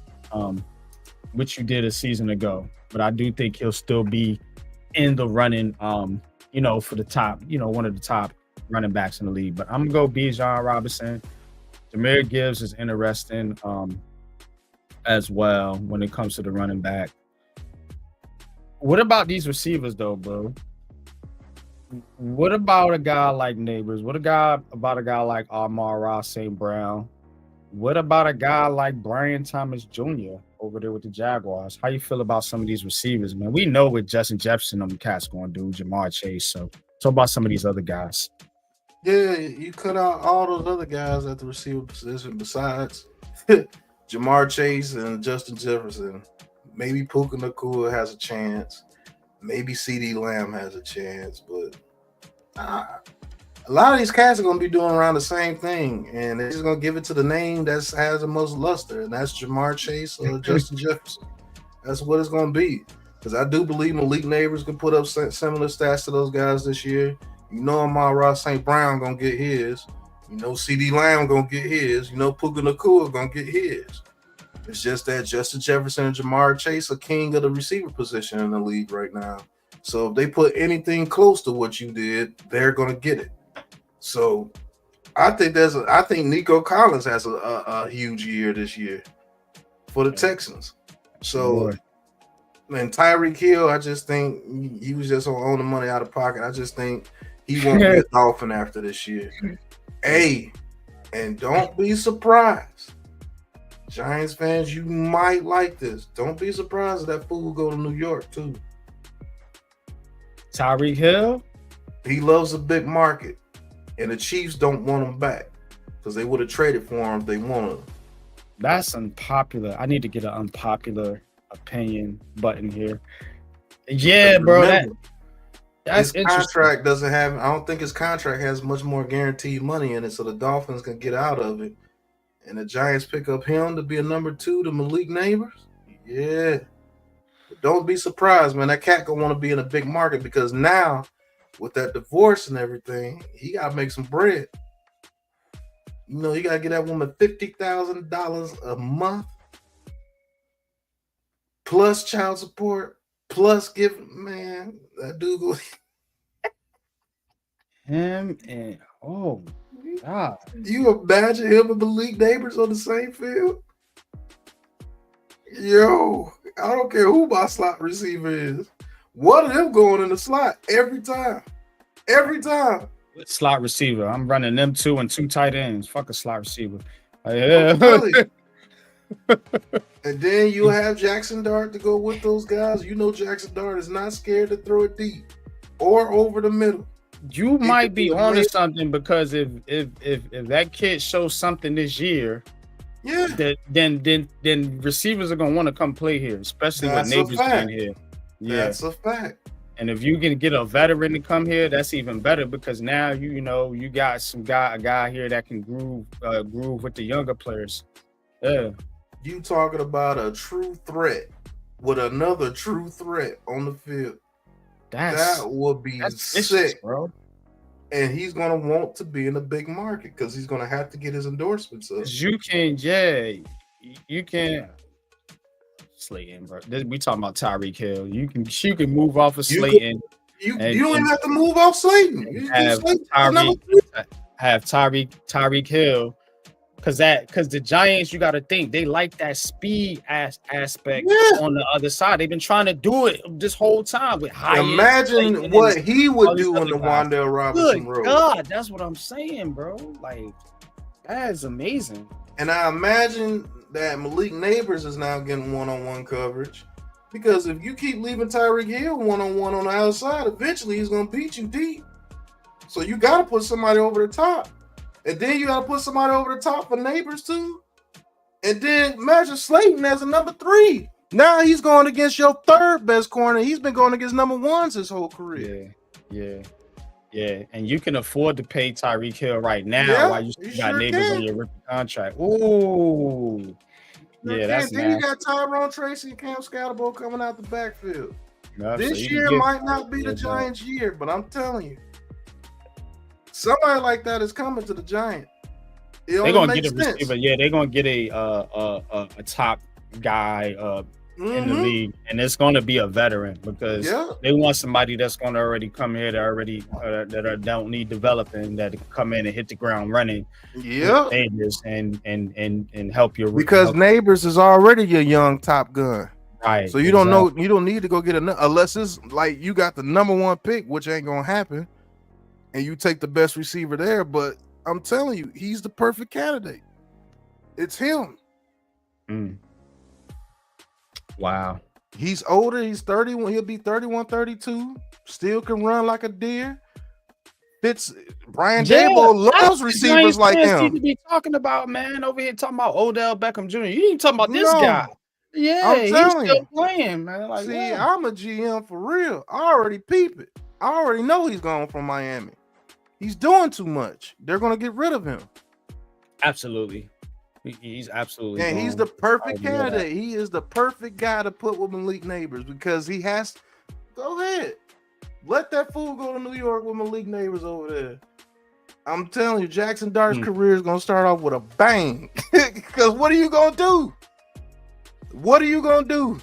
And they got 2 tall, athletic tight ends. Yeah. Yeah. So over the middle, I'm telling you. People think I'm stupid. I don't know what I'll be talking about. Man, I've been peeped that out. When he started having troubles, I said, watch. If the Giants are smart, they would get him to pair with Malik Neighbors. As soon as we drafted Malik Neighbors, that was the first guy I looked at. Tyreek Hill. He's the perfect compliment. Yeah, because who else are you going to get? All these other guys got paid. You know what I'm saying? All these other guys are in good situations, and he's going to be the one that's going to want out. And that's gonna, that is a veteran type of receiver, That's not over the hill. He's right there, still in his prime. Right there where he's still good. I didn't want no George Pickens because that's not a good match. I would have took a shot on Devontae Adams, but he went to the Rams. But and Devontae Adams, as good as he is, he's not a receiver Daboll uses. You see what I'm saying? Yeah. Like the version of Tyreek Hill, if I couldn't get Tyreek Hill, guys. It makes sense for Daboll. Yeah, he liked them fast. The other receiver that I would get that's not Tyreek, he's not Tyreek Hill. The other receiver I would get is that dude from the Saints, Rashid Shaheed. He would fit perfectly He's too. Very underrated. Yeah. Yeah. I called a few of their games last year. That dude is nice. Rashid Shaheed. That would be a guy I'll bring over here because if Daboll is my coach. Now, when the coach changes, then the philosophy changes. But if I'm going based off Daboll, that's the perfect guy. He can do whatever you want with Tyreek Hill. He can make him play that Wan'Dale Robinson role because he's way quicker, way twitchier, way faster, knows how to get in and out.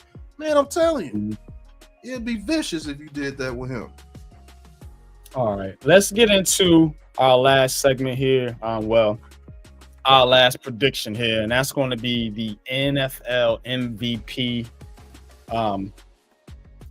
Like I said, this one normally goes to the quarterback. As you can see, most of the quarterbacks are all quarterbacks are up there. So it's about which one you think. And Lamar Jackson, Joe Burrow, Josh Allen, Pat Mahomes, Jaden Daniels, Jalen Hurts, Justin Herbert, CJ Stroud, Jordan Love, Baker Mayfield. I'm gonna go on a limb out. I'm not gonna go out on a limb. I'm gonna go with who I think is going to win the award. and I think it's gonna be Jaden Daniels. I know that's unpopular, and I know I'm a Giants fan, but I just think this dude is basically Joe Burrow and Lamar Jackson combined. Like, so like he has it all. Like, for real. The only thing you have to worry about him is him getting hurt. He took 47 sacks last year, and that you don't want your quarterback getting hit like that. So Washington, that's on them. I don't see them falling off though offensively. What's going to hurt Washington is their defense, I believe. But offensively, I think they're going to be straight. And I think Jaden Daniels is going to have another stellar season. I think he's going to have a better season than he had last year. All they basically got to do is get to the playoffs for him to be a lock for the award. If they miss the playoffs, then he probably won't win it. But if they get to the playoffs, he'll be definitely in the conversation for that award. And I think Lamar Jackson's won it twice now. I could see Josh Allen getting it. I could definitely see Joe Burrow, Mahomes, and I think his MVP days are over. But I could definitely see Joe or Josh getting it. But I'm gonna go out on a limb here and say Jaden Daniels, NFL MVP. Unpopular opinion. You already know how I do. Talk to me, man. Who you got, Pat? Well, it's definitely not going to be Jaden Daniels. I give him another year after this year, and then he'd be in that conversation. Definitely not going to be C.J. Stroud or Justin Herbert or Jalen Hurts. They can't do enough in their offenses. Well, C.J. Stroud can, but Herbert and Hurts their run games are going to stop them from getting that MVP. I'm going to tell you, it's between those top quarterbacks minus Mahomes. But I'll be honest with you. If the Bengals have a winning record, it's Joe Burrow all day. If the Bengals have a winning record, I don't think they're gonna be good as people think. If the Bengals get a winning record, it would be Joe Burrow. But my guy is gonna be Mr. Josh Allen. He's just the hottest thing going right now, man. And he gets that Bills into the playoffs again and has those stats that he normally does. It's gonna be him.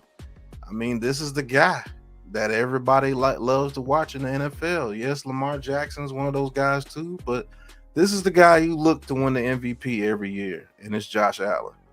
And until Josh Allen or Lamar Jackson are dethroned, I think these dudes would be in MVP conversations, just trading them back and forth. Now, there is a guy that could take it from him if he has that season again. That's Saquon Barkley. They'll give it to him this year. If he gets the Eagles, the top record in the league, and he's running for over 2,000 yards again with all those touchdowns, they'll probably give it to Saquon Barkley just to have a different face. But it's normally going to be between Josh Allen and Lamar Jackson. And the real MVP, Joe Burrow, will never get it until his defense steps up for him. And that's it, man. I think it's gonna be Josh Allen again. I can't be wrong. I can't be mad at you for going with Josh Allen. Because he would be somebody that I would definitely pick. Salute, coach, man. Appreciate you tapping in, bro. Much love. Josh Allen, yeah, that's kind of an obvious one. I would, if I was betting, you may bet Josh Allen. If you want the safe bet, but like I said, I'm throwing it out there, man. I think Jaden Daniels can have one of those type of seasons, like right here. That's all it is. Lamar, I think he can have one of those type of seasons, though. You tell me? Yeah, he can. He can. I mean, he had one last year. Right. That's what I'm saying. If he throw for a few more touchdowns, bro, and maybe be the top rusher in the league over Lamar Jackson, shit. Yeah. I can see him. I'm not saying that he can't do it. I just don't see anybody going over what those two dudes do, Lamar Jackson and Josh Allen, the coverage that they get. Only one I know that does more is Joe Burrow, but his team is never on par with those two teams. That's why he'll never win it. Because Joe Burrow was the MVP last year. I don't give a damn what nobody say. That dude was balling. His team just sucked. Joe Burrow is nice. And you really gotta you got to give him credit. Yeah, You know what you I'm do. saying? Also, you got to give Josh Allen credit because he really don't have as strong as a team as people think. You know what I'm saying? He makes up for a lot of the Bills' deficiencies. That's Um, why. Yeah, go ahead. My bad. but I'm with you. I would go with Josh Allen right after Jaden Daniels.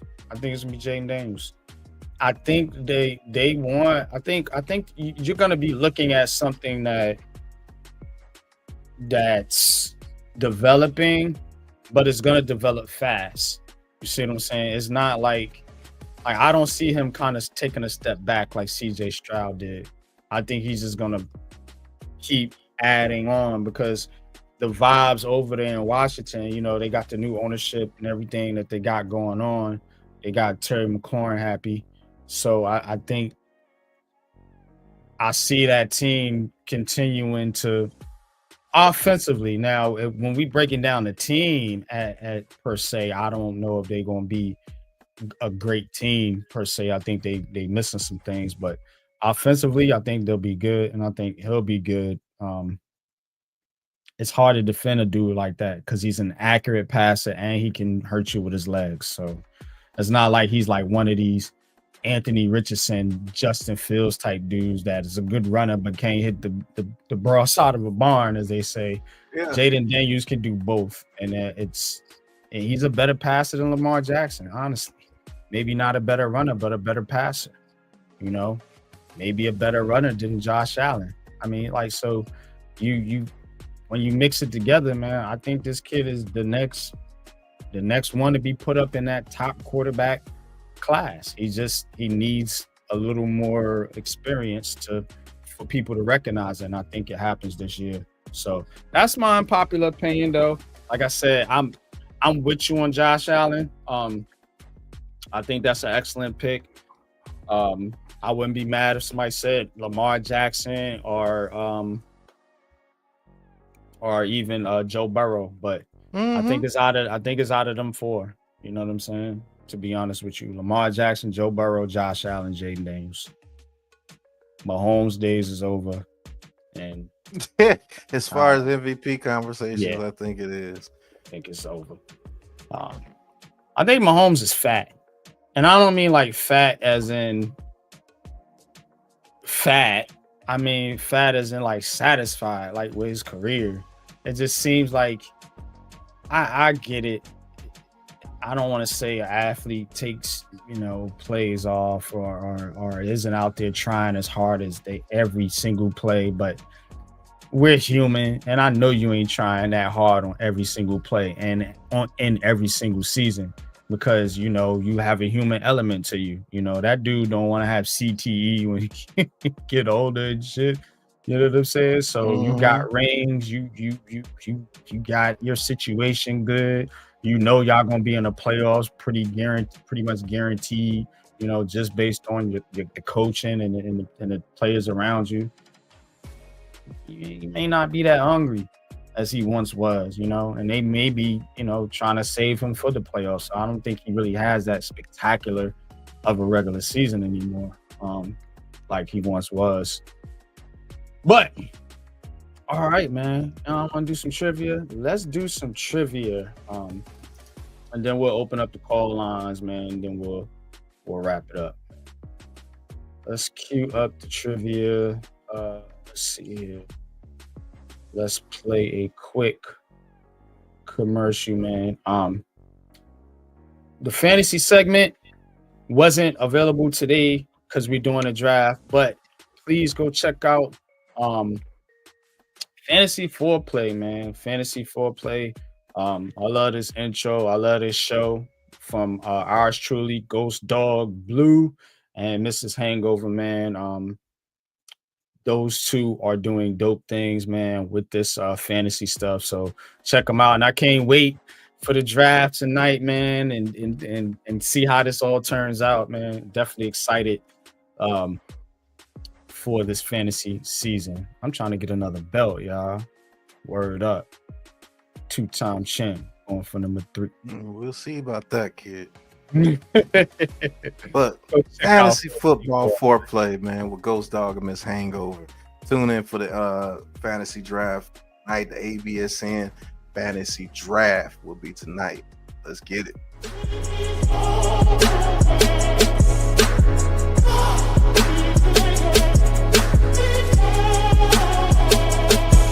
Welcome to Fantasy Foreplay, the start of the show, where your draft begins and your knowledge will grow. His picks and her flex, we got you back for show. From quarterback to steeple, that's where we explode. All love, no lust, we the ones you can trust. Lock in your options, you know it's a must. With this week's fantasy, we'll help you adjust. Boom, up a bus, let's get ready to rush. Draft it right, don't miss the call. In the game, we got no. I hope you enjoy. All right, man. Let's get into a little fantasy here. I mean, a little trivia here, y'all. So, play along, please. Please play along if you are in the chat. I want to have some contestants for the show. The show ain't cool without contestants, right? So if you want to come on and get challenged, I'm gonna come up with these every week. So, if we can have this kind of an open thing and see if we can get, the best trivia person, maybe we do a giveaway or something. I don't know, man. I'm a big kid, y'all. I like doing fun games and shit like that. Yeah. Let's get into it. All right. Question number 1. What's the record for the most combined turnovers in a single week 1 game in the Super Bowl era?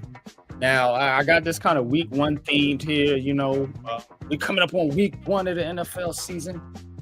What's the record for the most combined turnovers in a single week 1 game in the Super Bowl era? A, 10, B, 12, C, 13, D, 15. B, 12. B, 12. Let's see. And the answer is C, 13 combined. Oh, it was 7 and 6. I thought it was 7 and 5. God, 13 combined turnovers, and it's Miami versus Buffalo in 1980. 1980.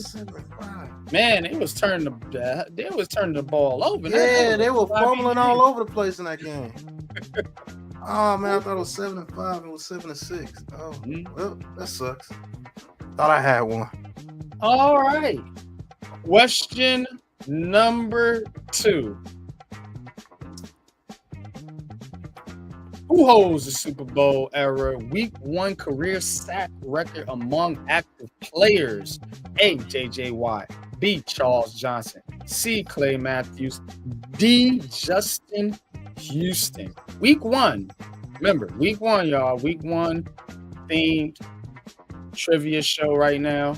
Was it Justin Houston? Sack record for most career sacks in week 1. I'm gonna go Justin Houston. Justin Houston is not the correct answer. It is Clay Matthews. Most overall. Oh, my bad. Yes. I thought it was in 1 game. And a half in week 1 games, the most overall. That's why I said career. Okay. Yeah, all right. Clay Matthews was dope.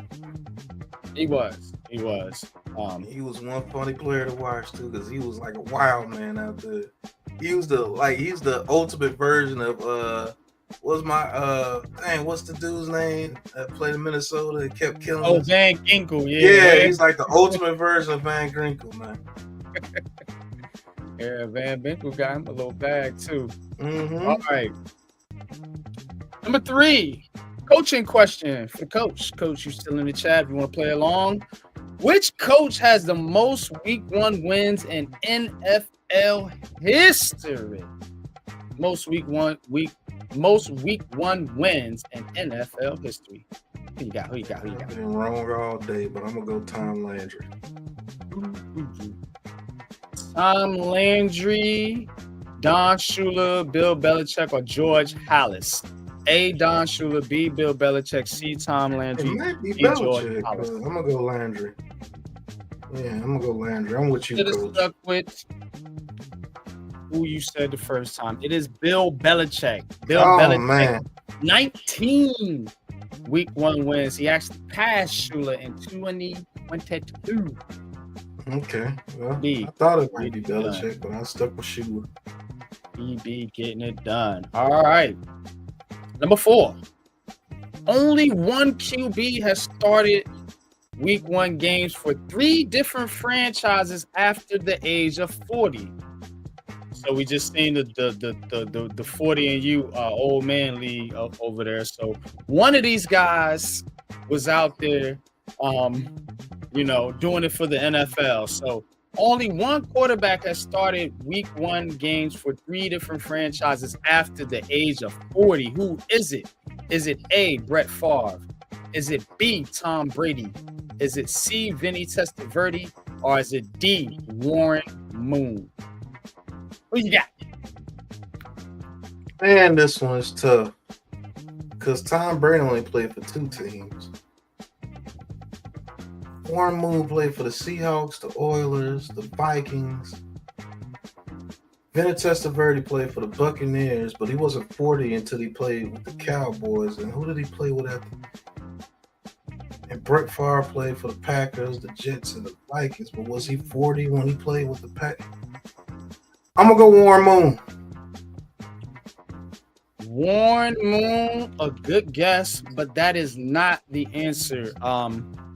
The answer is Vinny Testaverde. The Panthers. That's who he played. I know it was the Jets, Cowboys, and the Panthers. Mm-hmm. Yeah. Damn, I forgot he played a season with the Panthers. Damn. Yep, good job, coach. All right. Number 5. The first week one game ever played outside of the U.S. Was it A, the 07 game, Colts versus Saints in Tokyo? B, 1994, Cardinals versus Dolphins in Mexico? C, 2005, the Cardinals versus the 49ers, also in Mexico. This is Mexico City, by the way. And 2014, Raiders versus Dolphins in London. The first week one game, remember, week one game played outside of the U.S. Who you got? Cardinals, 49ers, 05.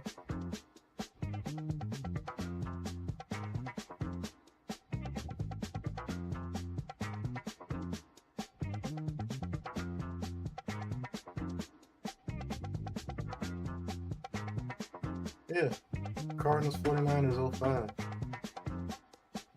Cardinals 49ers 05 is correct, man. Mm-hmm. I remember they hyped that game up. Yep. You got it, buddy. So that is the first international game played outside of the US in week one. Cardinals 49ers. Don't ask me who won that game. It's probably 49ers. But anyway, which franchise has the worst winning percentage in week one games of all time? This is just a straight up question. No multiple choice on this one. Which franchise has the worst winning percentage in week one games of all time?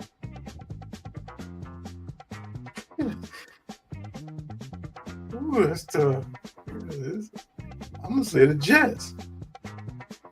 Jets would be a good guess. It's between them, the Jaguars kind of win. I'm gonna go with the Jets, but it's probably somebody like the Saints or somebody. But I'm gonna go with the Jets. The Jets aren't all right. maybe that one was too tough. It's not the Jets, but the Jets would be a good answer. I'll give you a hint. Let's see. How can I give this hint? It's one of the older teams in the NFL. Well, if it ain't the Jets, because they're one of the older teams, is it the Giants? Well, no, it ain't the Giants. Is it the Lions? Because they're one of the older teams. Is it them or the Cardinals? Coach said the Saints and the Lions. It is not either one of those teams. It is the Cleveland Browns. Oh, Cleveland Browns. I forgot about Cleveland. 300 all time. They lose all the time, y'all. Yeah, they're gonna lose again this year. The Bengals are gonna beat them. Yeah, I forgot all. I thought about all the sorry franchises except for them. Yeah. It's tough. It's tough sometimes. So I thought it was the Jets for sure. Yeah. All right. Let's see. All right, I got one more. Put the choice in there. All right. First rookie quarterback to throw 4 TD passes in a Week 1 game was who? A. Andrew Luck. B. Fran Tarkenton. C. Marcus Mariota. D. Famous Jameis Winston.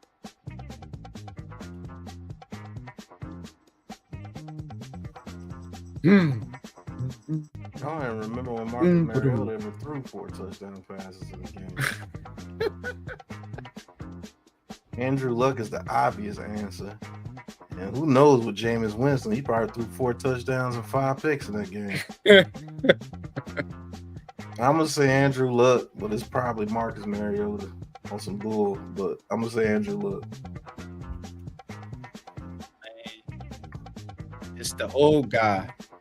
Fran Tarkenton. Fran Tarkenton? He ran for 4 touchdowns. Why did he ever throw for 4 touchdowns? And his debut in 1961. Fran Tarkenton was getting it in. 1961. Fran Tarkenton. And that is NFL trivia. It's your boy NYGW Deuce. No, coach, wasn't Andrew Luck. See, Week 1, yeah, that's the thing. I'll be giving you different themes throughout the season. I may do a defensive trivia thing. I may do, quarterback trivia. I may do, running backs. We'll come up with different things. But this theme, I want it to be Week 1, man, because we're getting ready for Week 1 of the NFL season, and I'm hyped. I'm ready to go. I'm ready for show. All right, man. Are you ready to open up these call lines, man, and call up these practice squad players? Ready to get to this fantasy draft so I can win this season. Yeah, buddy. All right, man. We're gonna get to practice squad call-ups, man. I'm gonna put the link in the chat and allow you guys to come on the show and kick it with us for a little while until we get our we're gonna do the fantasy thing here in a little bit. But if nobody comes through in a few minutes, we'll shut it down. But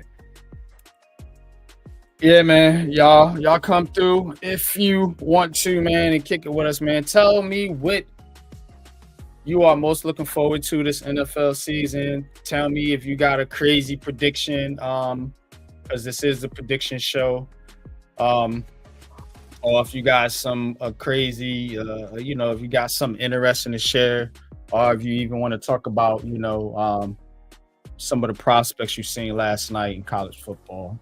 We could open it up for that too, man. because you know it all ties into the NFL. I know a lot of people hyping up Arch Manning, who did not look very good at all last night. All right, we got our first practice squad caller. Call him up.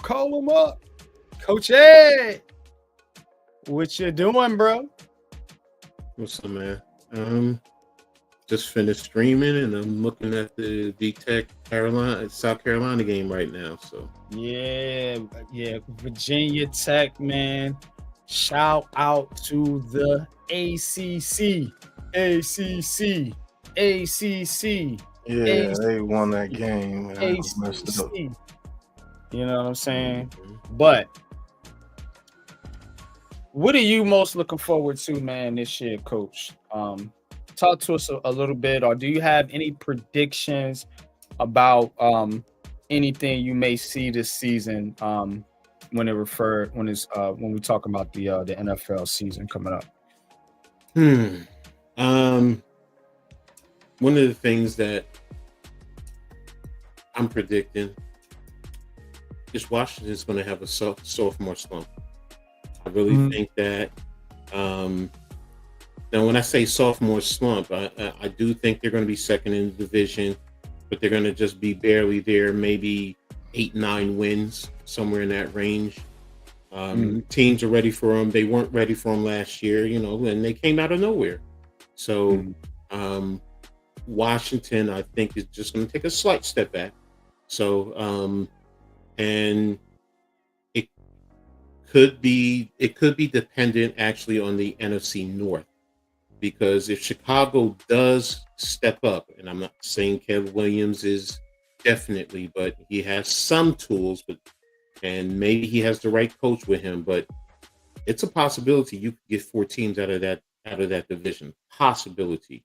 More likely, you're probably going to get 2 definite, maybe 3, but it wouldn't surprise me if they got 4 and Washington is like right there and they may miss it this year. So did you say 4 teams out of one division? So that means there's going to be one other team from each of the other divisions.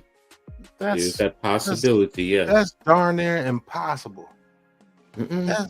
It almost happened one year in the NFC East. It is possible. It's possible. I don't know if it's ever happened. Maybe that'll be on the next trivia. But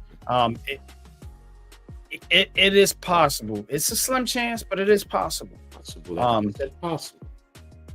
Yeah, you would have to have teams like Arizona, Seattle, Atlanta, you know, Washington, the Giants. That they all gotta suck. Like, and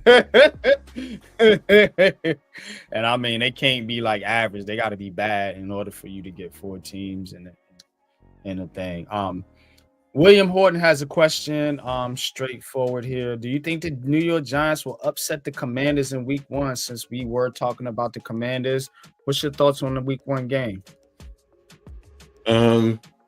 It's you know, Giants are going to be running with a lot of great energy. It's going to be, it really depends on the offensive line of Russell Wilson. You know, in my opinion, that's the biggest thing. If you can get the running game going, if Kafka and Dable trust the run game and you can get something going there, it could really help Russell Wilson, especially in play action, and you know, using the tight end, getting the quick game going.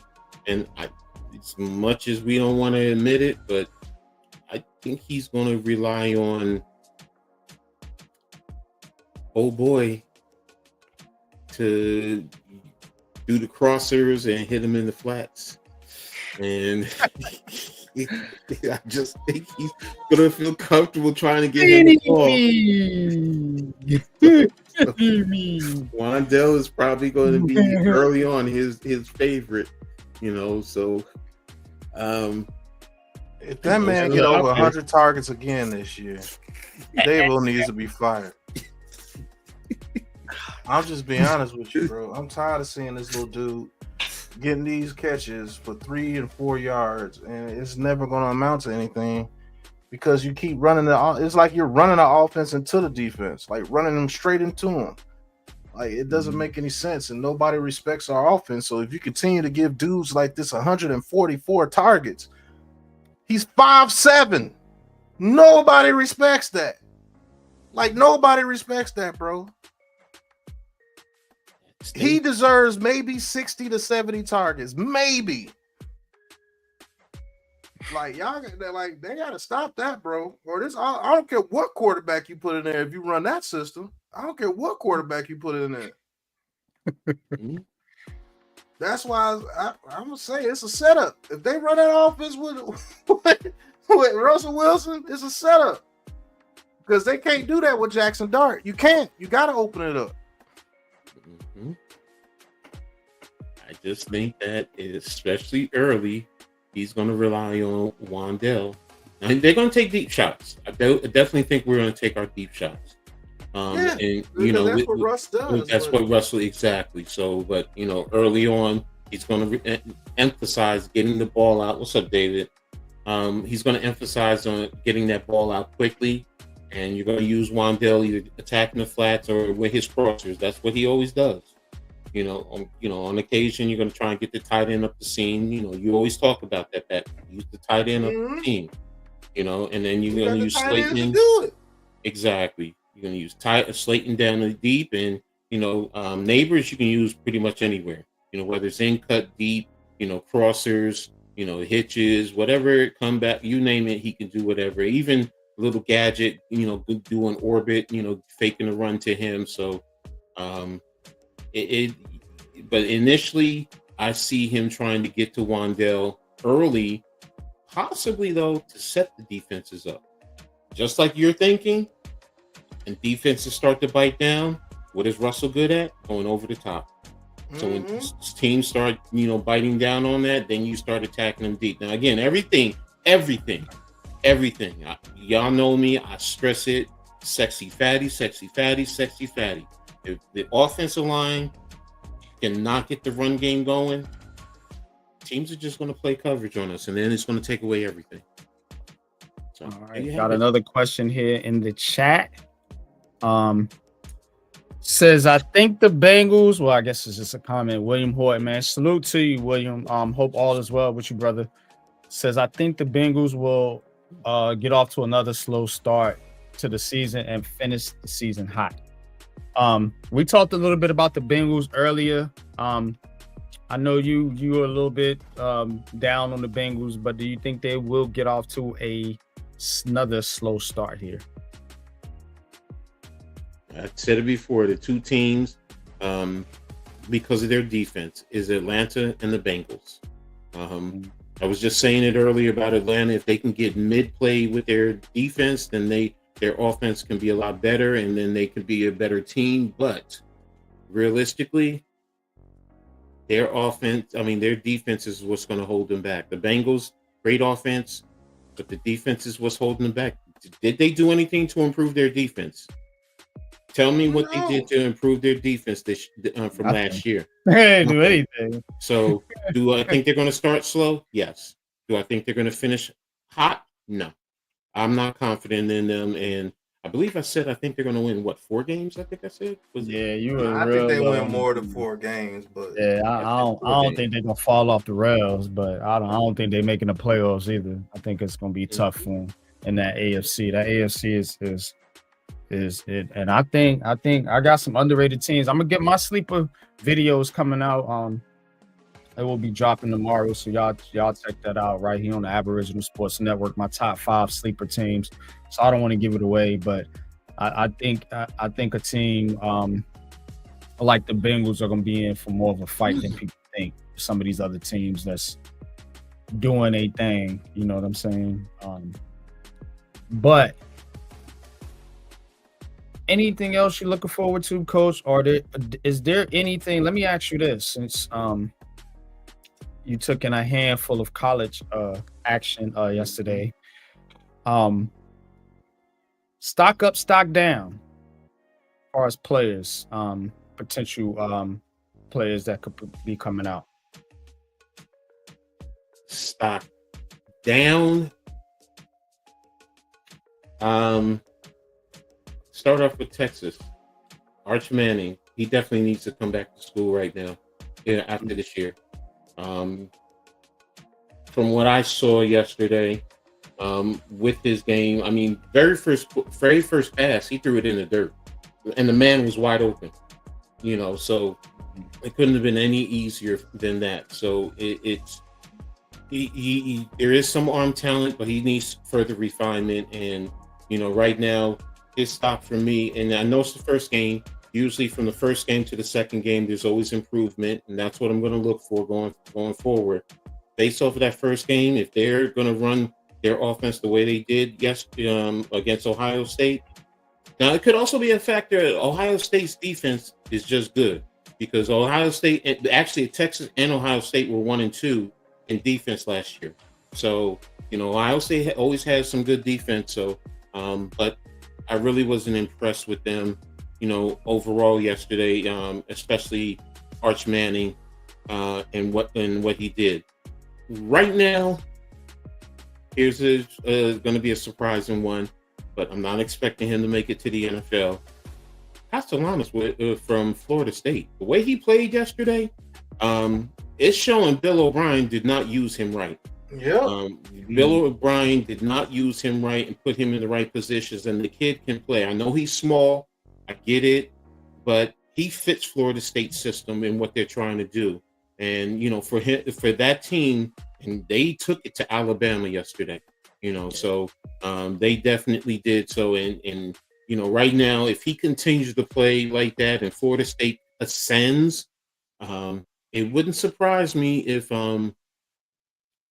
Florida State wins the ACC completely and puts themselves in playoff position.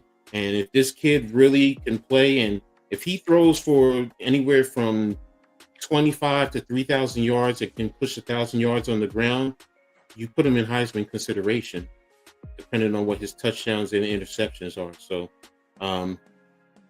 there you go. So those are two that did play, and their stock is up. And one last team, I watched Utah, like I said yesterday, and I'm liking what I'm seeing out of the Utes, and they may be a surprise team. Well, I picked them to finish in first place in the Big 12, but a lot of other people didn't, and I think they're going to surprise people because they took it to UCLA yesterday. They definitely Nico, what's that quarterback? Yeah, Nico from Tennessee, and he didn't turn out to be way less than I thought he was going to be. Yes, he should have stayed at Tennessee. That's but remember, y'all, this was supposed to be a way better quarterback class than Yes. Remember? Yes. That's what we were told. I mean, whatchamacallit from Clemson did not play well. Look that great. Okay, Ones that's being hyped terrible. Nussmeier was okay. Nussmeier wasn't that much better. Yeah, no, he was. It was more about the defense yesterday with LSU. When you really sit back and you think about it. So, and I'm loving it. I'm loving it. This college football. I'm loving it. Pat, thank you for yesterday, man. That was fire yesterday. Hell of a job. So you and Cave along with me. So, and looking to bring you more. So, got 2 more games coming up. One tonight, one tomorrow night. Stay tuned. I'll be on there with you tomorrow night. I got to be on there from my heels. Got to check out Bill Belichick, see what he got going on over there. But so y'all tap in on the ABSN Aboriginal Sports Network for that, man. Also check out Coach Ed. Is it Coach Ed's? It's not Coach Ed's Amazing. I got to get it right now. Coach Ed Sports, real simple. Coach Ed Sports. Go check out Coach Ed Sports as well. Coach's own personal YouTube channel. We appreciate you, bro. Couple questions here in the chat before we get out of here. We'll answer these here quickly. It says, can the Giants offense crack the top 20? It's all about the offensive line. Not this year. It's about that offensive line. That's really what it boils down to. I'll say this: they'll play top 20 offense once Jackson Dart gets in there for reasons. I believe so too. For reasons, like I said, that's a different story for another day. But I think they can play top 20 offense when Jackson Dart gets in there because of the way they're going to call the game. Yeah. What about you, Coach? What you think? It's about the offensive line. I mean, Here's the thing, though. If the offensive line is allowing the running backs to run and you're grinding, then it changes the whole offensive outlook. It also helps Russell Wilson. It really does. So, but if Russell Wilson is out there trying to be the old Russell of 5-10 years ago, no, the Giants are in trouble. And he's getting constant pressure, and teams are taking away the running game, so you're making the Giants one-dimensional. And no, we're in for a long season. We're in for a long season. So I'm gonna say no, because you only really got one impact player that we know of right now on offense, and that's Malik Neighbors. So when you're looking at explosive offense, you're gonna have 2, 3, 4 guys. I mean, you want to throw Tyrone Tracy in there. I don't think he's like that right now. As far as an impact difference making type of player. Dart will be that. Your quarterback always is going to be one of those guys, those plus ones on the field, more force multipliers as they call them. So Russell Wilson ain't that no more. Jackson Dart can be that. So we'll see. But as of right now, I'm gonna say no. Right there with you guys. But that's it, man. We're gonna get out of here, man. We got to get ready for fantasy drafts and things of such. So we're gonna take a quick break. You'll see us right back here in a few hours for the live fantasy draft right here on the Aboriginal Sports Network. Any last words, fellas, before we get up out of here, man? Yeah, can't wait for the draft tonight. And Nick Harbor, the receiver from South Carolina, is really disappointing. He's 6'6", runs a 4.3, almost a 4.2, and he can't catch to save his life. And he's supposed to be one of the top receivers coming out this year, but a little disappointing. Yeah. Plays for South Carolina.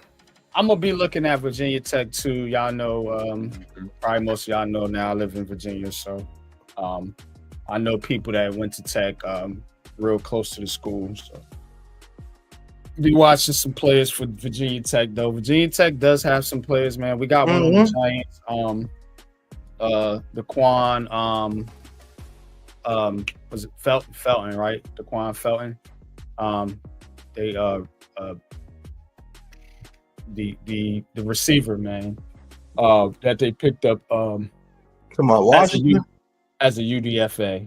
No, they had DeQuan. Talked to him after DeQuan Felton. We talked to him after Felton, and then my man Brayshaw Tootin was another player we talked to at the Senior Bowl from Tech. So shout out to Tech, man. But we're gonna get up out of here, bro.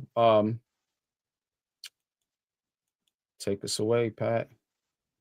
All right. See you guys on the next one. Peace. Hey.